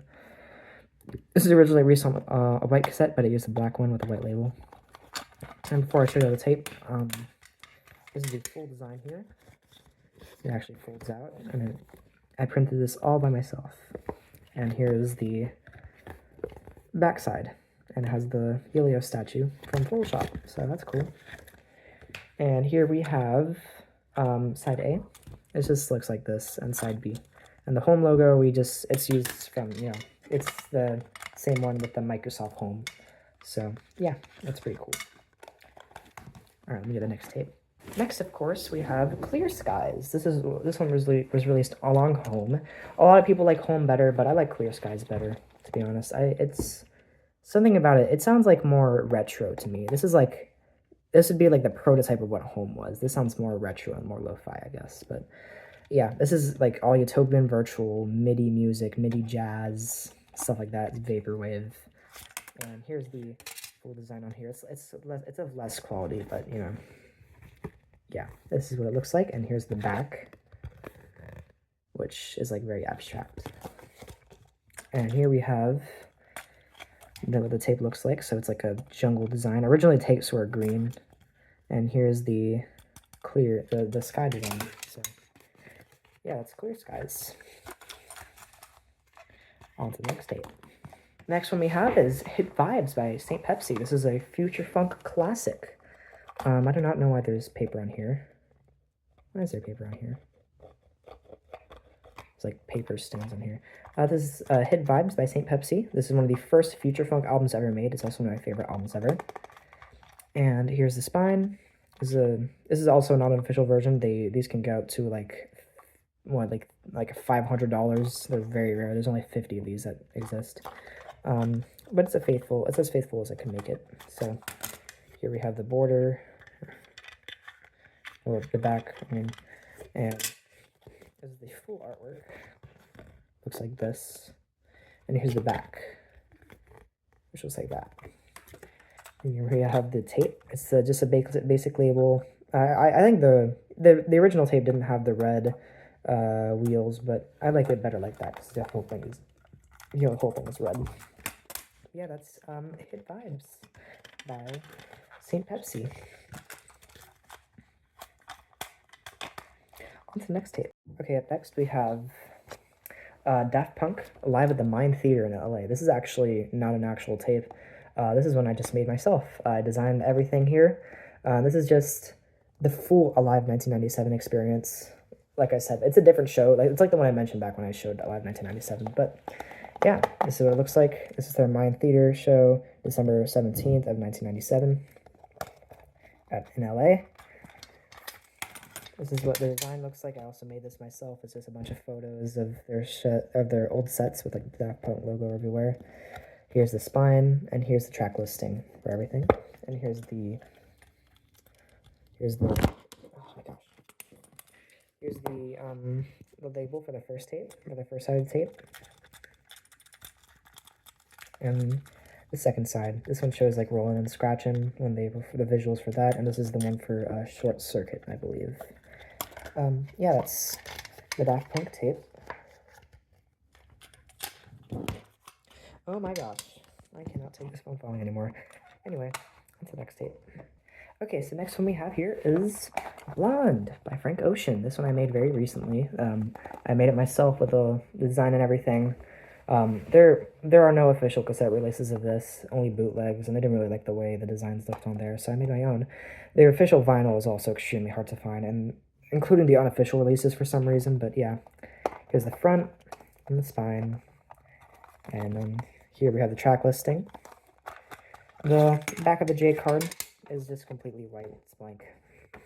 And here is the tape itself. I use an old Maxell tape from like the 90s. It's a C60. Yeah, that's Blonde. Some of my favorite songs. I've also made me cry a few times in here.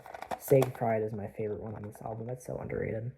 And I guess the two other ones would be Nikes and Nights. But yeah, that's Blonde. On to the next tape. Okay, so next one we have here is from Illuminated Paths, one of my favorite vaporwave tape labels, a very DIY. And to be honest, this album needs a lot more love. This is Momentum Eternal by Zen Master Stage and D Loves Amy, with ZMS doing the vocals on here and D doing the beats. And it's very lo-fi, very vaporwave inspired hip hop cloud rap. Here's the full design. I got this one for Christmas. Not much people, I've looked on the website, not much people have bought this one. It's so underrated. It's like only 5 people have ever bought this, and I have it on cassette, so please go listen to it. I'll probably link it down in the description. Here's the full design, like a Yamaha Wave Rider. I think it's what it's called. I don't know. It's a jet ski. My favorite song on here is You My Son. It's really cool. This is the design of the tape. It's just like a warped version of the album cover, and it comes with this paper. Signed by, I think it's Joshua, one of the people who works at the label. Happy holidays, because I got it Christmas. This is the Illuminated Paths Broken Machine Films Presents thing. And here's the track listing paper. And yeah, I really love buying stuff from Illuminated Paths because they send like a bunch of like random spam mail and magazines and stuff with your order. Some people think it's annoying, but I like it. It's like a surprise. It's like getting an Easter egg. You don't know what's in it. There could be like a bunch of stuff. But yeah, that's Momentum Eternal. Okay, this next tape, or 2 tapes, I actually made myself as well. This is a Vector Drum album, and Vector Drum is an alias that Vectra used when she was around 16 through 18 years old, and this is Trinity. This is my favorite Vector Drum album. There's 2 tapes for this. It's a 2.5 hour long album. It's very long. The first one is called Shadow Trinity. This is what that looks like. And it's basically just a very long, dark, ambient, droning piece that's split into 2 sides. It's in the 2 sides for this tape. And a lot of it are like tape sketches she made when she was around my age. Some of them are, and they're just remade. And, check out the Internet Archive and whatever it says on there. But yeah, here's the back of it. And here is the tape for Shadow Trinity. Here's that. and side B. And the next one we have is Rainbow Trinity. So with side C on here, it's like ambient garage, ambient dubstep, so like this kind of stuff you'd see with on like a burial song. And on side D, it's the same ambient, but it's a lot brighter and more colorful and less darker. So this is what Rainbow Trinity looks like. And this is the track listing, this is the back, and this is what the tape looks like. Side C and side B. Overall, a very underrated album. My favorite Vector Drum album, my favorite album from a lot of her earlier stuff as well. It's awesome, and I think there's like a music video that she still has on her older channel, the Vector Drum channel, for Shinjuku Zyrian. It's the first song on Rainbow Trinity. But yeah, that's Trinity. Next tape is the Initiation tape by New Dreams Limited. This is the Isle of Avalon edition, and I took the J-Card design from the Vaporwave, the deluxe Vaporwave cassettes thing, and I just took my own little spin on it. So this is what the tape looks like. I need to redo this one. It's very choppy and it doesn't look that good. And also the J-Card's very dark because of the printer I use. But here's what it looks like. It's a whole like Prism Corp J-Card design, and then here's the track listing. And like a big design on the back. And yeah, this is like one of the Vectroid's best Vaporwave albums. I actually like it better than Floral Shop. I think she likes it better than Floral Shop too. But yeah, that's Initiation tape. Into the next tape. The next tape is another Vector Drum, early Vectroid Vector Drum album. This is Geese. This is a recut of another Vector Drum album that's also 2.5 hours long. It's like 3 discs. It's called I Banished. And this is a recut of it. It uses one song from the first disc, a few songs from the second disc, and like a lot of the songs from the third disc of the album. And they're all put seamlessly together, and they have rain, and it's like a very good IDM ambient album. Lots of electronica as well, and inspired elements. So this is the first side of the tape, and this is the second side. She made this when she was 16, and it's actually on her Bandcamp right now with a different album cover. But yeah, here it is right here. This is like, I photoshopped the man that was walking there out, and then you just see the tree, but you can kind of see him in the, right, he's right there. But yeah, that's Geese. Well, I'm gonna take a quick water break. Anyway, here is another Vaporwave Synthwave album by Windows 96. It's called 100 Mornings. This is my favorite Windows 96 album. It's Synthwave, and it's also released by 100% Electronica. Here is the track listing. There's some really, this also I got this when I was in 7th grade, so I feel nostalgic about this one as well. But yeah, this is what the tape looks like. It's like clear, like really cool synthwave songs on here as well. This is what the full front design looks like, and here's the back with the original design of the album. But this one has bonus tracks that are really cool. So yeah, that's 100 Mornings by Windows 96. It's a guy named Gabriel from Brazil who makes this, but yeah, he's cool. On to the next tape.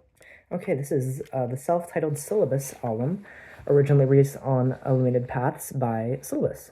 I could not find this one anywhere. It's really hard to find, so I just made it myself. But if I come across an original one, hopefully I can make it myself. It just looks like this, the SoundCloud link. And this is not actually the original label. There are no pictures on the label of the internet, except for on a random YouTube video that has one of the songs on here.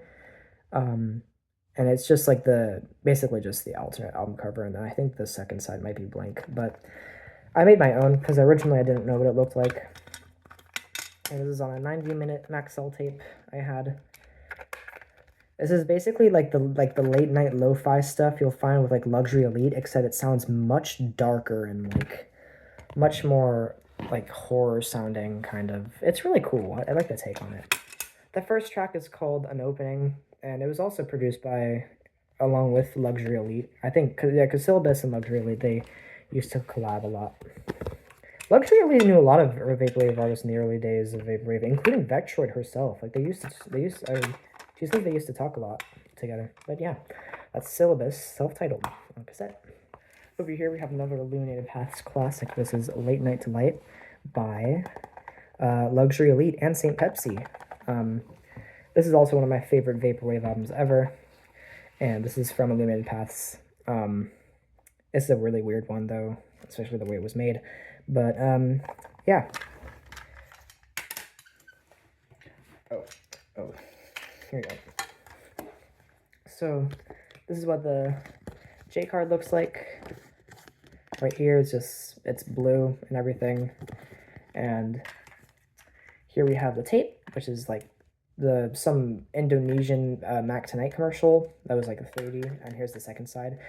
Luxury Elite, she produced the first side of this one, which is just like smooth jazz inspired, and it's like very laid back. While St. Pepsi's side, which I like better, is more disco inspired. The YouTuber that put it really good. The Luxury Elite side is like you're in a car driving to the city, and it's like nighttime and everything's empty but chill. And St. Pepsi's side is like you're in that city and everything is bustling and energetic. But yeah, that's another one of my favorite Vaporwave albums ever. It's an early one as well, but it's still really cool. Late Night to Light by Luxury Elite and St. Pepsi. On to the next tape. Okay, this one's by Oneohtrix Point Never. This is Ruined Lives. No, this is not an original one either. Those are extremely hard to find. But I tried to make it as faithful as possible to the original. So, you know, it has the design, the spine is the same, and also the cube on here as well. And I also used an old tape that I didn't need to use with only one label on this side, and the other side is just empty, you know, like the original one. And the cool thing about this is that not only is there a horizontal design, but it goes up like this, just like the original. And on the back, there's this big space thing. This album, like, really lets me recognize the love I have for space, because my parents both work at NASA, and they let me, I mean, I grew up with this kind of stuff, you know? They basically just, yeah.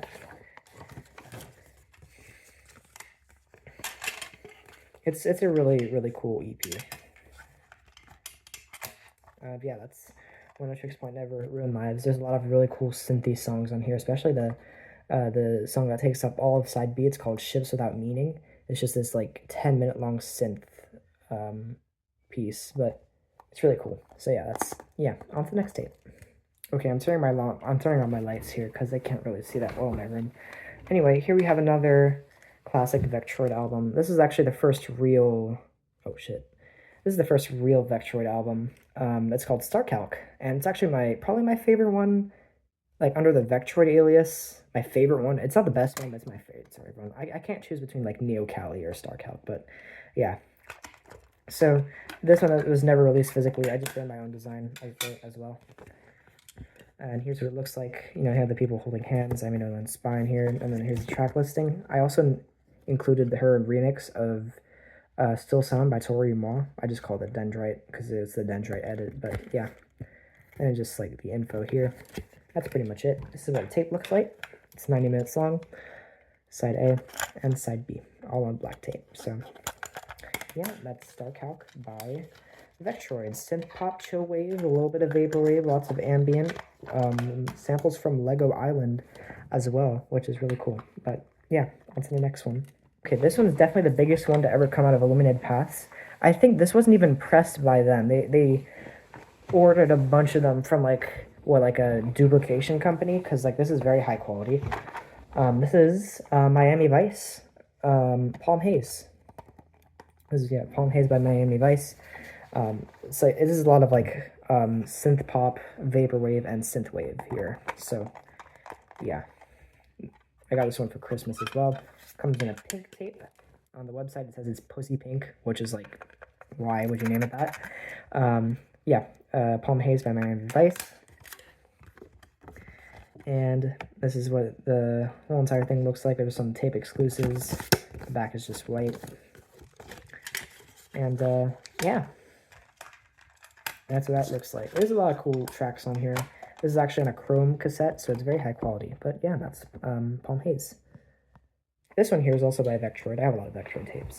It's very underrated. This is Big Danger. This is a compilation of two cassette albums that she made, those being Starflight Iguana and Planet Dudette.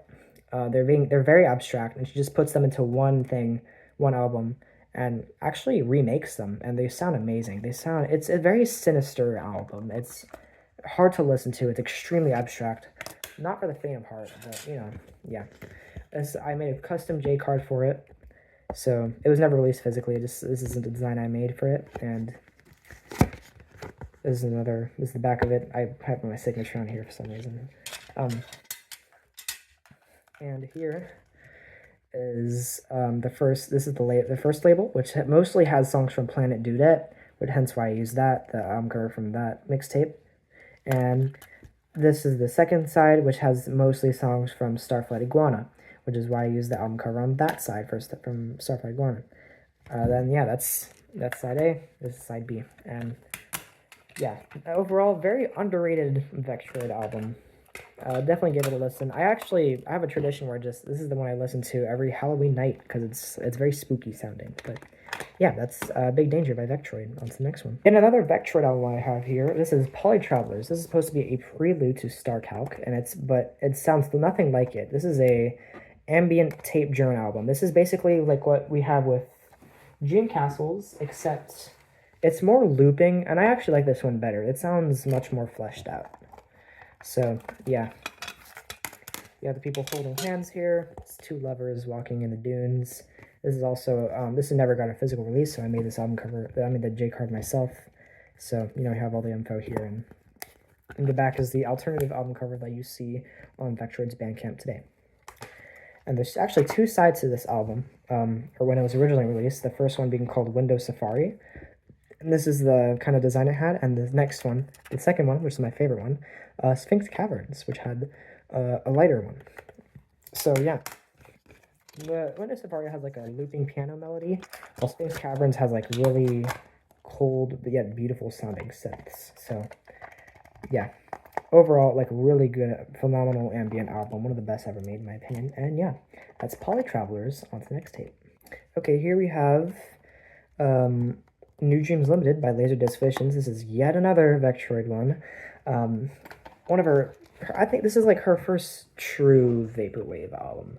This is released on Beyond the Rug back in July of 2011. Of course, this is not official. None of these I mentioned were official, except for, well, some of them were. But yeah, it has the Sega Saturn artwork up here, and then we have, this is from a commercial. This is also, and this is the artwork for like the CD-TV. I think it's from like Amiga, I don't know, but it's really cool, and it's a Laserdisc.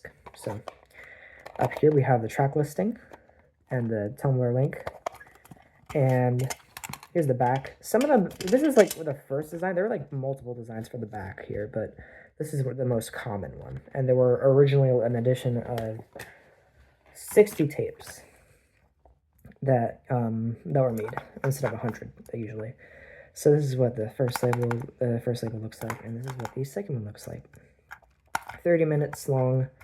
One of my favorite Vaporwave albums. The ending is beautiful on this one. It's a perfect ending. But yeah, that is New Dreams Limited by Laserdisc Visions, aka Vectroid. On to the next one. Okay, the next one we have here is very interesting. This is the first Vaporwave album ever made. This is Chuck Person's Echo Jams, Volume 1. We do not know when Volume 2 is coming out, but this is the first Vaporwave album ever made, released on August 8th of 2010 and Chuck Person is an alias of 106.ever. So yeah, the J card's very unique. It's just a simple design that's stretched out, and this is the full album cover of the shark from Echo the Dolphin, the Echo the Dolphin game cover, and the back is just completely blank, as well as the tape, which is just black. This is actually an extremely convincing copy. It looks almost exactly like the original from the Curatorial Club, which is the label it was released from. But yeah, nothing more to say about it. It's the first Vaporwave album, has a lot of bangers on it. It's pretty good, and it's different from a lot of the Vaporwave we have today. It's In fact, it's actually better than a lot of it, despite it being, you know, the first one, because it has the vibe that Vaporwave has, but it's more experimental with it rather than just being, oh yeah, slow down a song. It's like, oh yeah, we're chopping it meticulously and making it sound like nothing like the original. But yeah, that's Echo Jams. On to the next one. Okay, y'all already know this one. This is Floral Shop. I had to do this one eventually, but yeah, this is Floral Shop on cassette. This is not an official one, and actually, this was sold very recently for $1,800, which is crazy. But yeah, here's Floral Shop on cassette. I made this J card myself, as well as the original tape. Here's the spine and the back, which has the track listing and the Tumblr link. Yeah, overall it's really cool. Let's open this thing up. We have the original tape. Well, not the original. It's the white tape. I have like a line design here. And that's the pink checkerboard pattern. Oh, the print quality in here is not that good, sadly. And on the back, we have the design. And here's Ramona right here. And the tiger, which is like all glitched.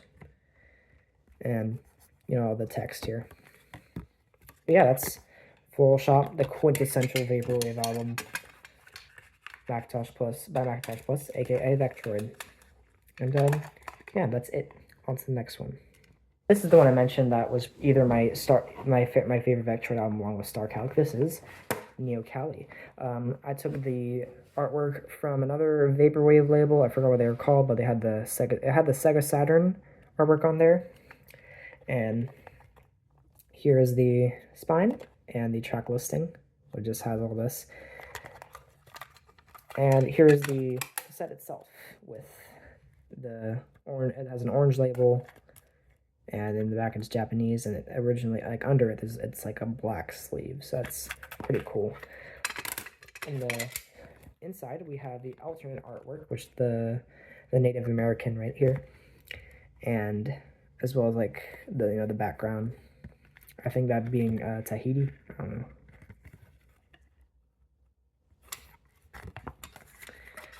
I actually don't know what I'm talking about. But yeah, I think in terms of production, this is Vectroid's second best. I think her best produced album is Color Ocean Road, which sounds so wonderfully colorful and abstract, hence the name. So, but I actually made a cassette of that too, so I'll show you that to y'all real soon. On to the next date, which is, well, another Vectroid album. This is Telnet Erotica by Vectroid. Her first Vaporwave album. New Dreams Limited is her first true one, but this is like, first of all, this one coincidentally was actually inspired by Echo Jams, which proves the theory that yes, Vectroid did know of the existence. Vaporwave wasn't just an idea that everyone had. They knew about it from each other, and this was inspired by Echo Jams. One of the tracks is literally a remix of one of the tracks on Echo Jams. There's nobody here.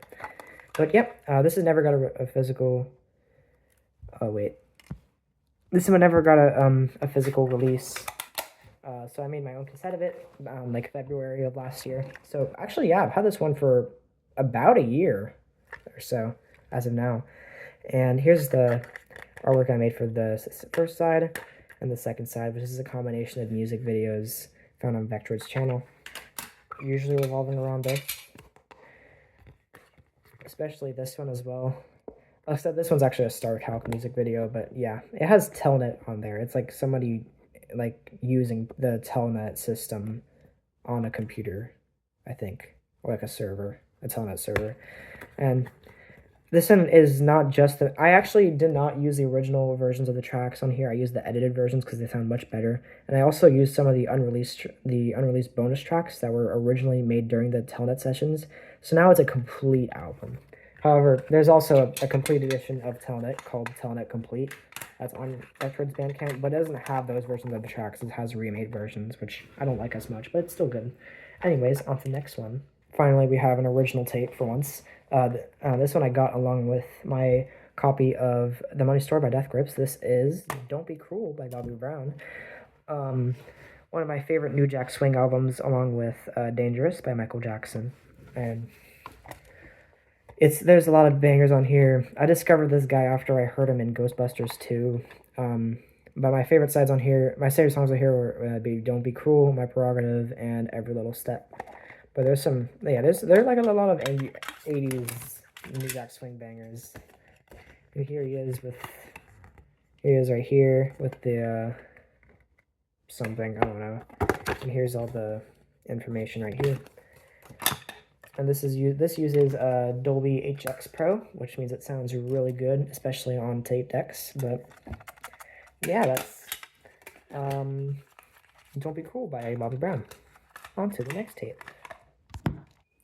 Here is another very recent Vectroid album, Seed and Synthetic Earth. This one's very popular, and this one also never got a physical release, so I made it myself. Of course, you have the iconic statue with the pig going through it and the text, as well as this is what the cassette looks like. So it's just like a blue sky on here with the text, and the same for the second one. We have a track listing right over here, and on the second side here is the alternate album cover. But yeah, lots of synth pop abstract bangers. I don't like it when people play this one as vaporwave, but yeah. And this one's supposed to be the second prelude to her highly anticipated album No Earth, which is in the same state as Macintosh Plus right now. We don't know when it's going to come out, but we can sit tight and be patient. Please. Anyway, next tape. This one is Color Ocean Road by Vectroid. Not my favorite one of hers, but it's in the S tier category. It's in the top 5. And this one, in my opinion, has the best production she's ever done for an album. It's very lush, very colorful. I have to redo the J-card in here, though. It's very scuffed. But yeah, here's the front. And she said in a YouTube comment that this is like, it represents her like going through a portal and dematerializing and going through to Utopia, which is basically what this is. This is what the first side of the tape looks like, and this is what the second one looks like. I made this.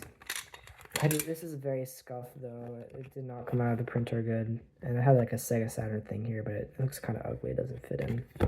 And I can barely see the track listing. But yeah, that's Color Ocean Road. It's pretty cool. It's an amazing album. Y'all should listen to it. My favorite track is Onama Ocean Road. It's like that 11-minute long synth pop song. Very ambient, very vaporwavy, but yeah, it's really cool. Next, we have an album by the Houston rapper named Siddiq that he collabed with Vectroid, and Vectroid produced it along with him. This is Midnight Run. This one never got a physical release, and actually it's been taken down from streaming services because of Vectroid's distributor not being that good. But you can still find it on YouTube and on the Internet Archive. So I made this one on cassette because there are some really good cloud rap songs on here, and it's so first of all, Siddiq's flow is like unbelievably awesome, and Vectroid's production for hip hop, like, we know what she can do. It's like amazing. The tape on here turned out looking okay, but you have the Sony HF thing I tried to remove, but I couldn't since mine's all scuffed up here. But otherwise, like, it looks nice. Also, the track listing, I tried to get it on here, but it's all blurry now, which sucks. But hey, you get this cool looking city, so that's nice, I guess. Yeah, that's Midnight Run by Siddiq and Vectroid. On to the next tape. Before I'll ask, yes, this is an official one. This is Blank Banshee Zero, the first Blank Banshee album, one of the first vaporwave albums, and one of the most quintessential ones. It's what started the whole vapor trap movement. It's basically trap music mixed with like techno and vaporwave. Of course, we have like it's very abstract. We have like Lara Croft's face as the album cover, like Banshee. This is the spine. This is the spine, and this is what the back looks like. It's so cool. It shows the track listing as well as like a bunch of other stuff, a QR code for the Hologram Bay, which is Blank Banshee's record label. And here we have the tape itself. It looks the same on both sides, except, you know, it has different track listing for each side. So yeah. There's actually a mispress on here. Some of the tracks on here are like, I think it's Dreamcast and another one. They're actually misplaced, but it doesn't really matter. And here are just some random parts of some music videos for the Blank Banshee, some Blank Banshee songs. But yeah, it's a really abstract album. It's really cool sounding, and I like it a lot. So yeah, next tape. I mean, I just need to drink my water.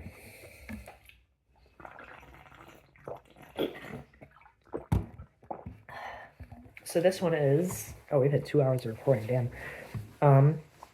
This one is also, yes, this is official. This is Intro Bonito by Caro Bonito. This one is basically hip hop if it were made for weebs. And I got it in New York along with my copy of R+7 by One Tricks Point Never. The last song in here, I'd Rather Sleep, is actually pretty popular on TikTok or something, but there's some other songs on here that are pretty cool. Yeah, this is pressed by Polyvinyl Record Company, even though it's a cassette tape. And I just randomly found it at Rough Trade in Manhattan. I'm not going to show you my download card I have on here, by the way. But this is because I haven't used it. But here is the track listing here. And, yeah. And here's the tape. It has Caro Bonito, side A, Intro Bonito, which is used for the B side.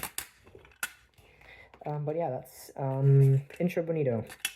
Lots of bangers on here. It's a very funny album, and I like it. And it's nice. It's very chiptune-y. Okay, this one right here is my favorite Telepath album. It's Beyond Reality. I made it myself. This is not an official one. I'd want to get it on official tape, though. But yeah, this is... There are some... It's like very, very ambient vaporwave. It's slush wave. And the album cover is taken from I think it's a Japanese commercial, and here's a woman in an elevator. It's pretty cool in the back. Yeah. And here's what the designs here look like. So it's this right here. You have the track listing. You have the woman in the elevator. And here we have the tape itself. You have the woman, and this whatever. It's just empty. I usually put this on whenever I go to sleep because it's very, very ambient and it's very soothing, as are a lot of other Telepath releases. But yeah, that's Beyond Reality by Telepath. This one I also got on Illuminated Paths, and I have a video of myself on my channel unboxing it from 2 years ago. This is 42. I think it's 42. I don't know. By Rémi Nur, the French artist. Not much to say about it. You just go to my video of me unboxing it, but... Yeah, here's the tape, label, backside is empty, yellow leader tape, here's the stuff from Illuminated Paths, so you have the watermark, Illuminated Paths Broken Machine Films, Josh thing saying I'm awesome, which is nice, and here's the track listing. And on the back of the tape, we have a bunch of stamps, and this is what the full album cover looks like. Basically, my soundtrack to the summer of 2023, where I was in France and I was doing nothing but listening to this. Well, I was listening to this while doing my stuff, and it's nostalgic, so I like it. So yeah, XL Ivy, let me know. Next tape. Here is that EP by Surfing I mentioned. This is Against the World. This one is also extremely underrated and has not been noticed by many people. And for some reason, it's Surfing, goddammit. Like, why haven't y'all talked about this? It's so good. In fact, they have some of their best songs on here, despite how recent it is. It's like they took their sound on Emotion, that they had on Emotion, like their original non-sample sound, and they made it like more jazzier, and and more laid back. At the same time, they made it sound so cool. So anyway, here's the album cover, EP cover, I guess. This is some random guy's face, a motorcycle on fire. It's like very scrapbooky looking.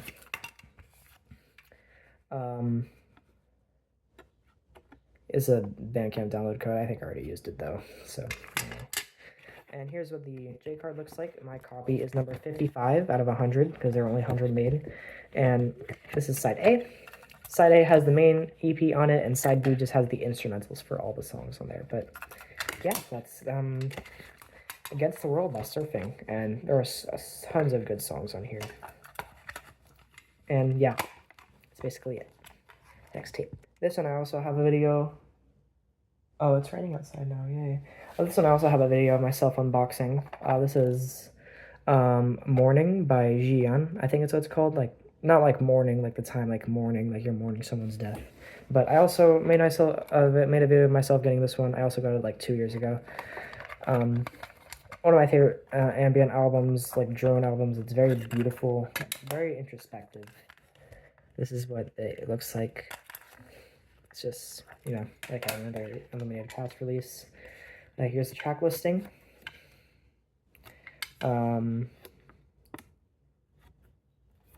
IP loves me. Illuminated Past loves me. And here is the watermark. On the back, of course, we have a bunch of stamps. And here is, well, the album cover for it. It's a very long ambient album, but it's also one of the ones I put on when I go to sleep. We have one more tape left, so I'll show it to y'all, and then we'll get to the CDs, and then we'll be done with this video. So, yeah. That was Morning by Jian. On to the next one. Alright, here, this is an official one. Official, okay, guys. This is News at 11 by Katsism Corp. This album is about 9/11, apparently. Or, well, if it never happened. It's actually pretty sad, a bit. But you can watch Pat Shennington's video on it. I guess it's called The Tragic Side of Vaporwave. Other than that, though, I guess there's some really good beats on here. It's nice. Here's the first side, is all the main songs, and then there's the second side, which is just all the Weather Channel songs. And coincidentally, there are 9 songs on this side, and, well, 11 songs on here, minus the bonus tracks. So, yeah. Coincidence? I think not.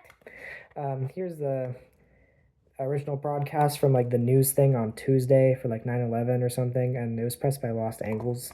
And here we have, some more, like more screenshots of, like, what it looked like when they were showing the weather during that original broadcast. And here is, the back of it, and it says B-side is taken from a lost and found VHS, which, to be honest, I think fits the subject matter of the album perfectly. But yeah, that's News at 11, and that's our last tape. So now I'm gonna take a quick break. We're gonna go on to CDs before we start another water break.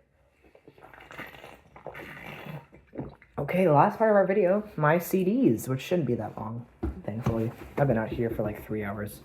Anyway, first CD I picked up in France at a flea market. This is the self-titled Garbage album. It's very cool. This is like 90s indie pop, rock, grunge.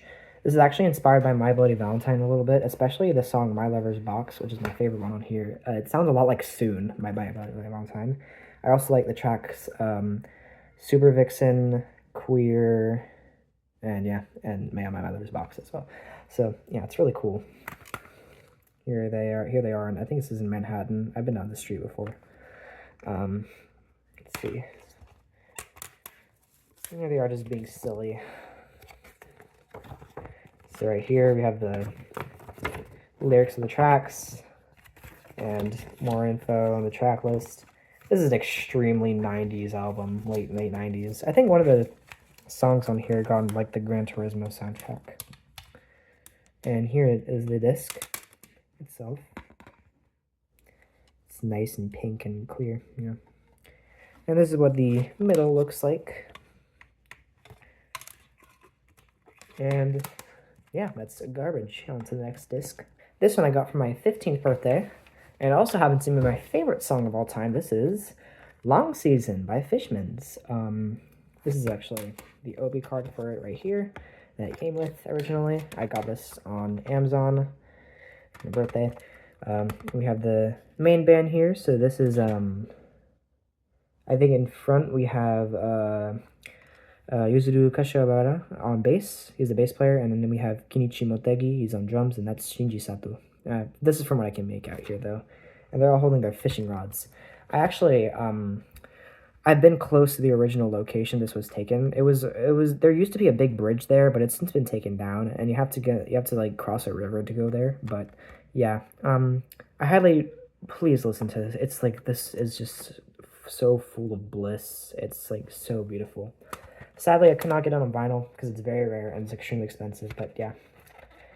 This was released by Polydor, originally in 1996. However, this one I think is from like 2018, I think. I don't know. So here's the front cover. And then here we have all the info on the track and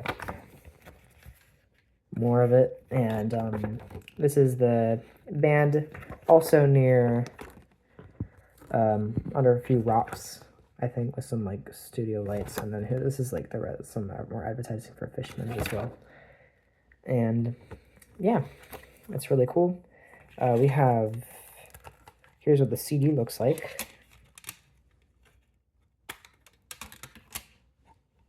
This is like a drawing of a bunch of stick figures, I guess. Well, not stick figures, but you know. And yeah, that is Long Season on CD. On to the next CD, which is Love Deluxe by Sade. This one I also picked up at at the same flea market I got Garbage at in France when I was there last summer. This album is very, very chill, very new agey, very vaporwave sounding, despite it being made in the 90s. My favorite one is definitely Kiss of Life, although the first one is also amazing as well. No Ordinary Love. So this is released by Epic Records, I think.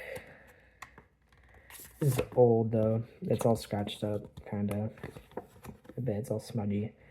Anyway, here's Sade is actually, by the way, is not just one person. It's like more than one person that makes. And Sade is a singer as well, actually. Yeah, here are the tracks and the lyrics.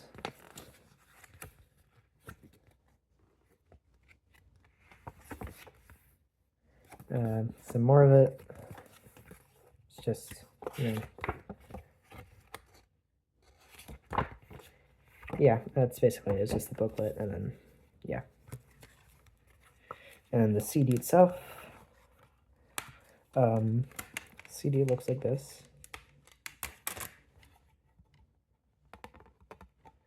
Just has all this stuff on it. And yeah, that's Love Deluxe by Sade. On to the next one. This is also a fan-made Vectroid CDR. This is Sapporo Contemporary under her alias Virtual Information Desk. This one I think is on sale for like $1,000 on discount as well. So I'm like, you know what? I'm remaking this myself. So yeah, this is originally released on Bear on the Rug, and it originally came in a plastic sleeve. However, I'm using a regular sleeve, a regular jewel case for this. Yeah. Let's see if I can. This is what the back side looks like. So the whole thing would look like this, and the back would look like that. And the CD, sometimes it's just blank, sometimes it has a Memorex on there, and I had a blank printable CD, which fits super well with the aesthetic, so that's nice, I guess. Where's this thing closing? Oh, it's not. Okay, never mind. There you go. Yeah, that's Sapporo Contemporary. On to the next one. And what do you know? It's Floral Shop again on CD. I made a video showing these off along with Sapporo Contemporary, but yeah, I put Floral Shop on CD, and it turned out pretty well. I made my own artwork. I used someone else's artwork, and then I edited it with the tracks I wanted to have on it. But yeah, I used the cassette artwork, and then I made my own disc for it, which looks pretty cool. Yeah, it's Floral Shop. Next up, we have another CD I found in France. This is Circles Structures, Unreleased Material, 1985-1999. I don't have much information on this band, but they sounded pretty cool. They have like ambient guitars. I think they might be French. I don't know. I found it at some random record store in France. But yeah, it's pretty cool. It has it's in a digipack case. There's a little slip for where you put the stuff, the booklet, and yeah, this is what it looks like. There's the band members on there. There's Mike Borman, Dirk Leitert, and there's some background on the band. They make like krautrock. And then I think they're German because it's in German here. And here are the next. Actually, yeah, it's just two people in the band. They're a duo. And I got this at. Yeah, this is the This is just some advertisements for Burrow Records, I guess. That's the record label they released it on. Let's see if there's anything here to recognize. Yeah, I don't know. Yeah, there's nothing here to recognize. Whatever. This is very like experimental, and this is the original receipt. I got this one at it's like a book / record store, and I was looking for some Daft Punk CDs, and I got one, which I'll show y'all. It's a single actually, but it's a CD single, but yeah, pretty cool. Anyways, here's the CD itself, and yeah, on to the next. Okay, next up we have Season by Fishman. So this is not the long season, this is the original season. My dad got me this because he tried to get me long season when he was in Japan, but it was so popular and they only had this one left. However, it's still cool. Like, this one's like, you know. Anyway, here's the 3 band members. Photoshopped like karate people, which is pretty funny, I guess. And it's just like an extremely. This is basically the basis of what long season was. Like, it has like the original lyrics, but the instrumental is different. And they decided just to turn it into like a full album and / song thing. So it was one of those Japanese CD singles that was vertical, and that's why it's like this. And actually, the CDs themselves are very small, but they still work on regular CD players, which is pretty cool. And this is what it looks like. It's like a GameCube CD, kind of, you know? And it just has Season, and the B-side on here is I Love Fish, which is nice. There's also the receipt that came with the CD that my dad got at the store. And yeah, it was released by Polydor. But yeah, that's Season.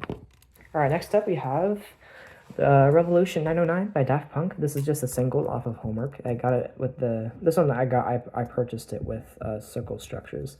But yeah, first track is the radio edit, and the second one is the original album mix. And yeah, it was released by Virgin Records.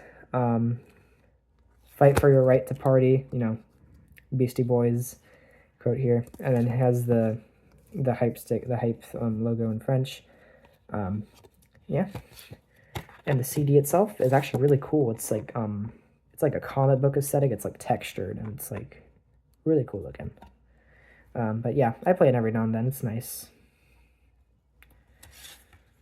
But yeah, that's Revolution 909. Okay, next up we have a compilation of New Kids on the Block songs. It's just greatest hits, I guess. I don't know. I don't really play this much, but I don't know. It's a cool compilation, I guess. There's like a little. This is what it looks like. This is the band right here. There's a little booklet inside this. There's like a little slip in the case, and they're old now. And I think I'm pretty sure they released like a new album, like a reunion kind of thing. But yeah, it's pretty cool. This is like a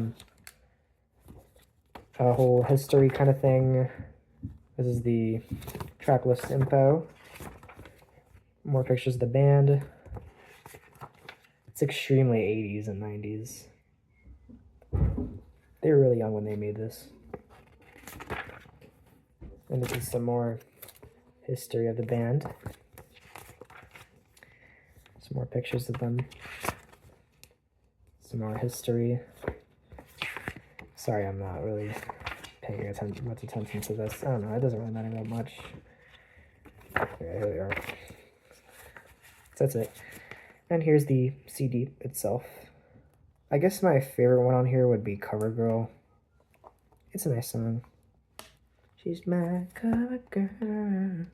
Which is originally on Hangin' Tough, which I think is their best album. Ugh, the CD is always like hard to get off here though.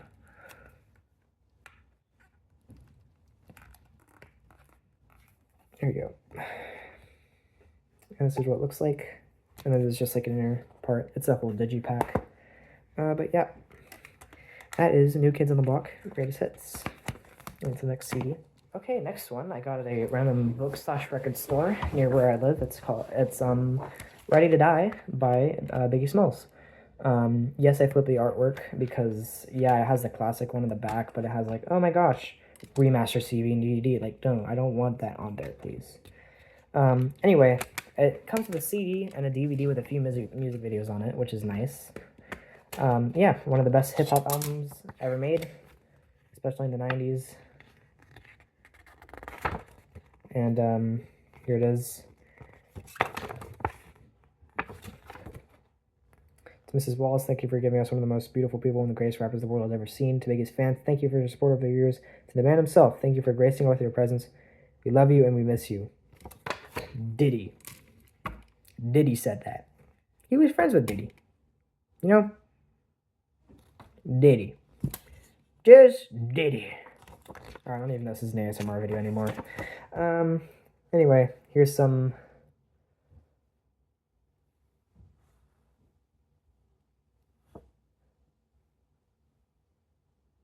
Of course, the interlude was produced by... Never mind, okay.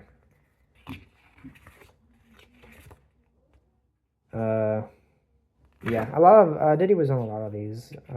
But enough about him. This is an actually good album, though, so, you know. Here are the DVD, music videos, music video info, you know, all that stuff. Here's that.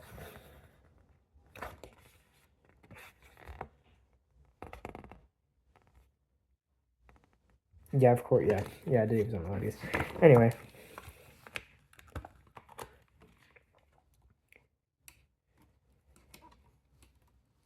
It's like one of these, I can't get out easily. Okay, anyway. Here is the CD itself.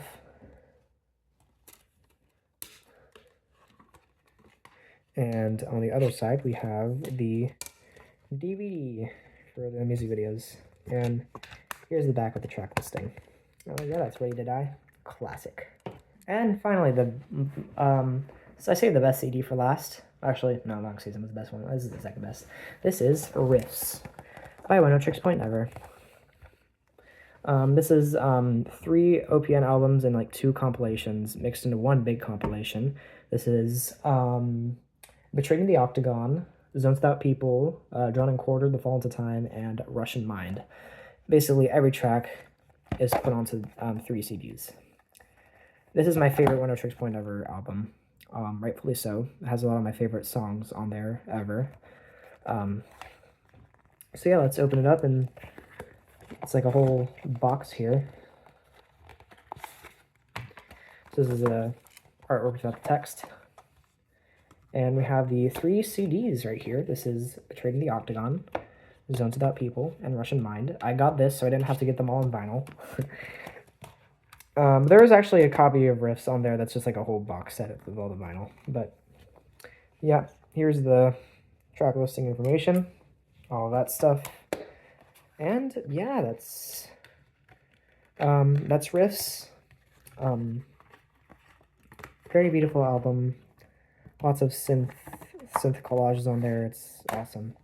And that should be it for my music collection. This is a really long video. I do not know how I'm going to edit this, but thank you all for watching. This was pretty fun to make. Hopefully I can get that Daft Punk record glued up the sleeve. And yeah, until next time. Thank y'all. Like and subscribe.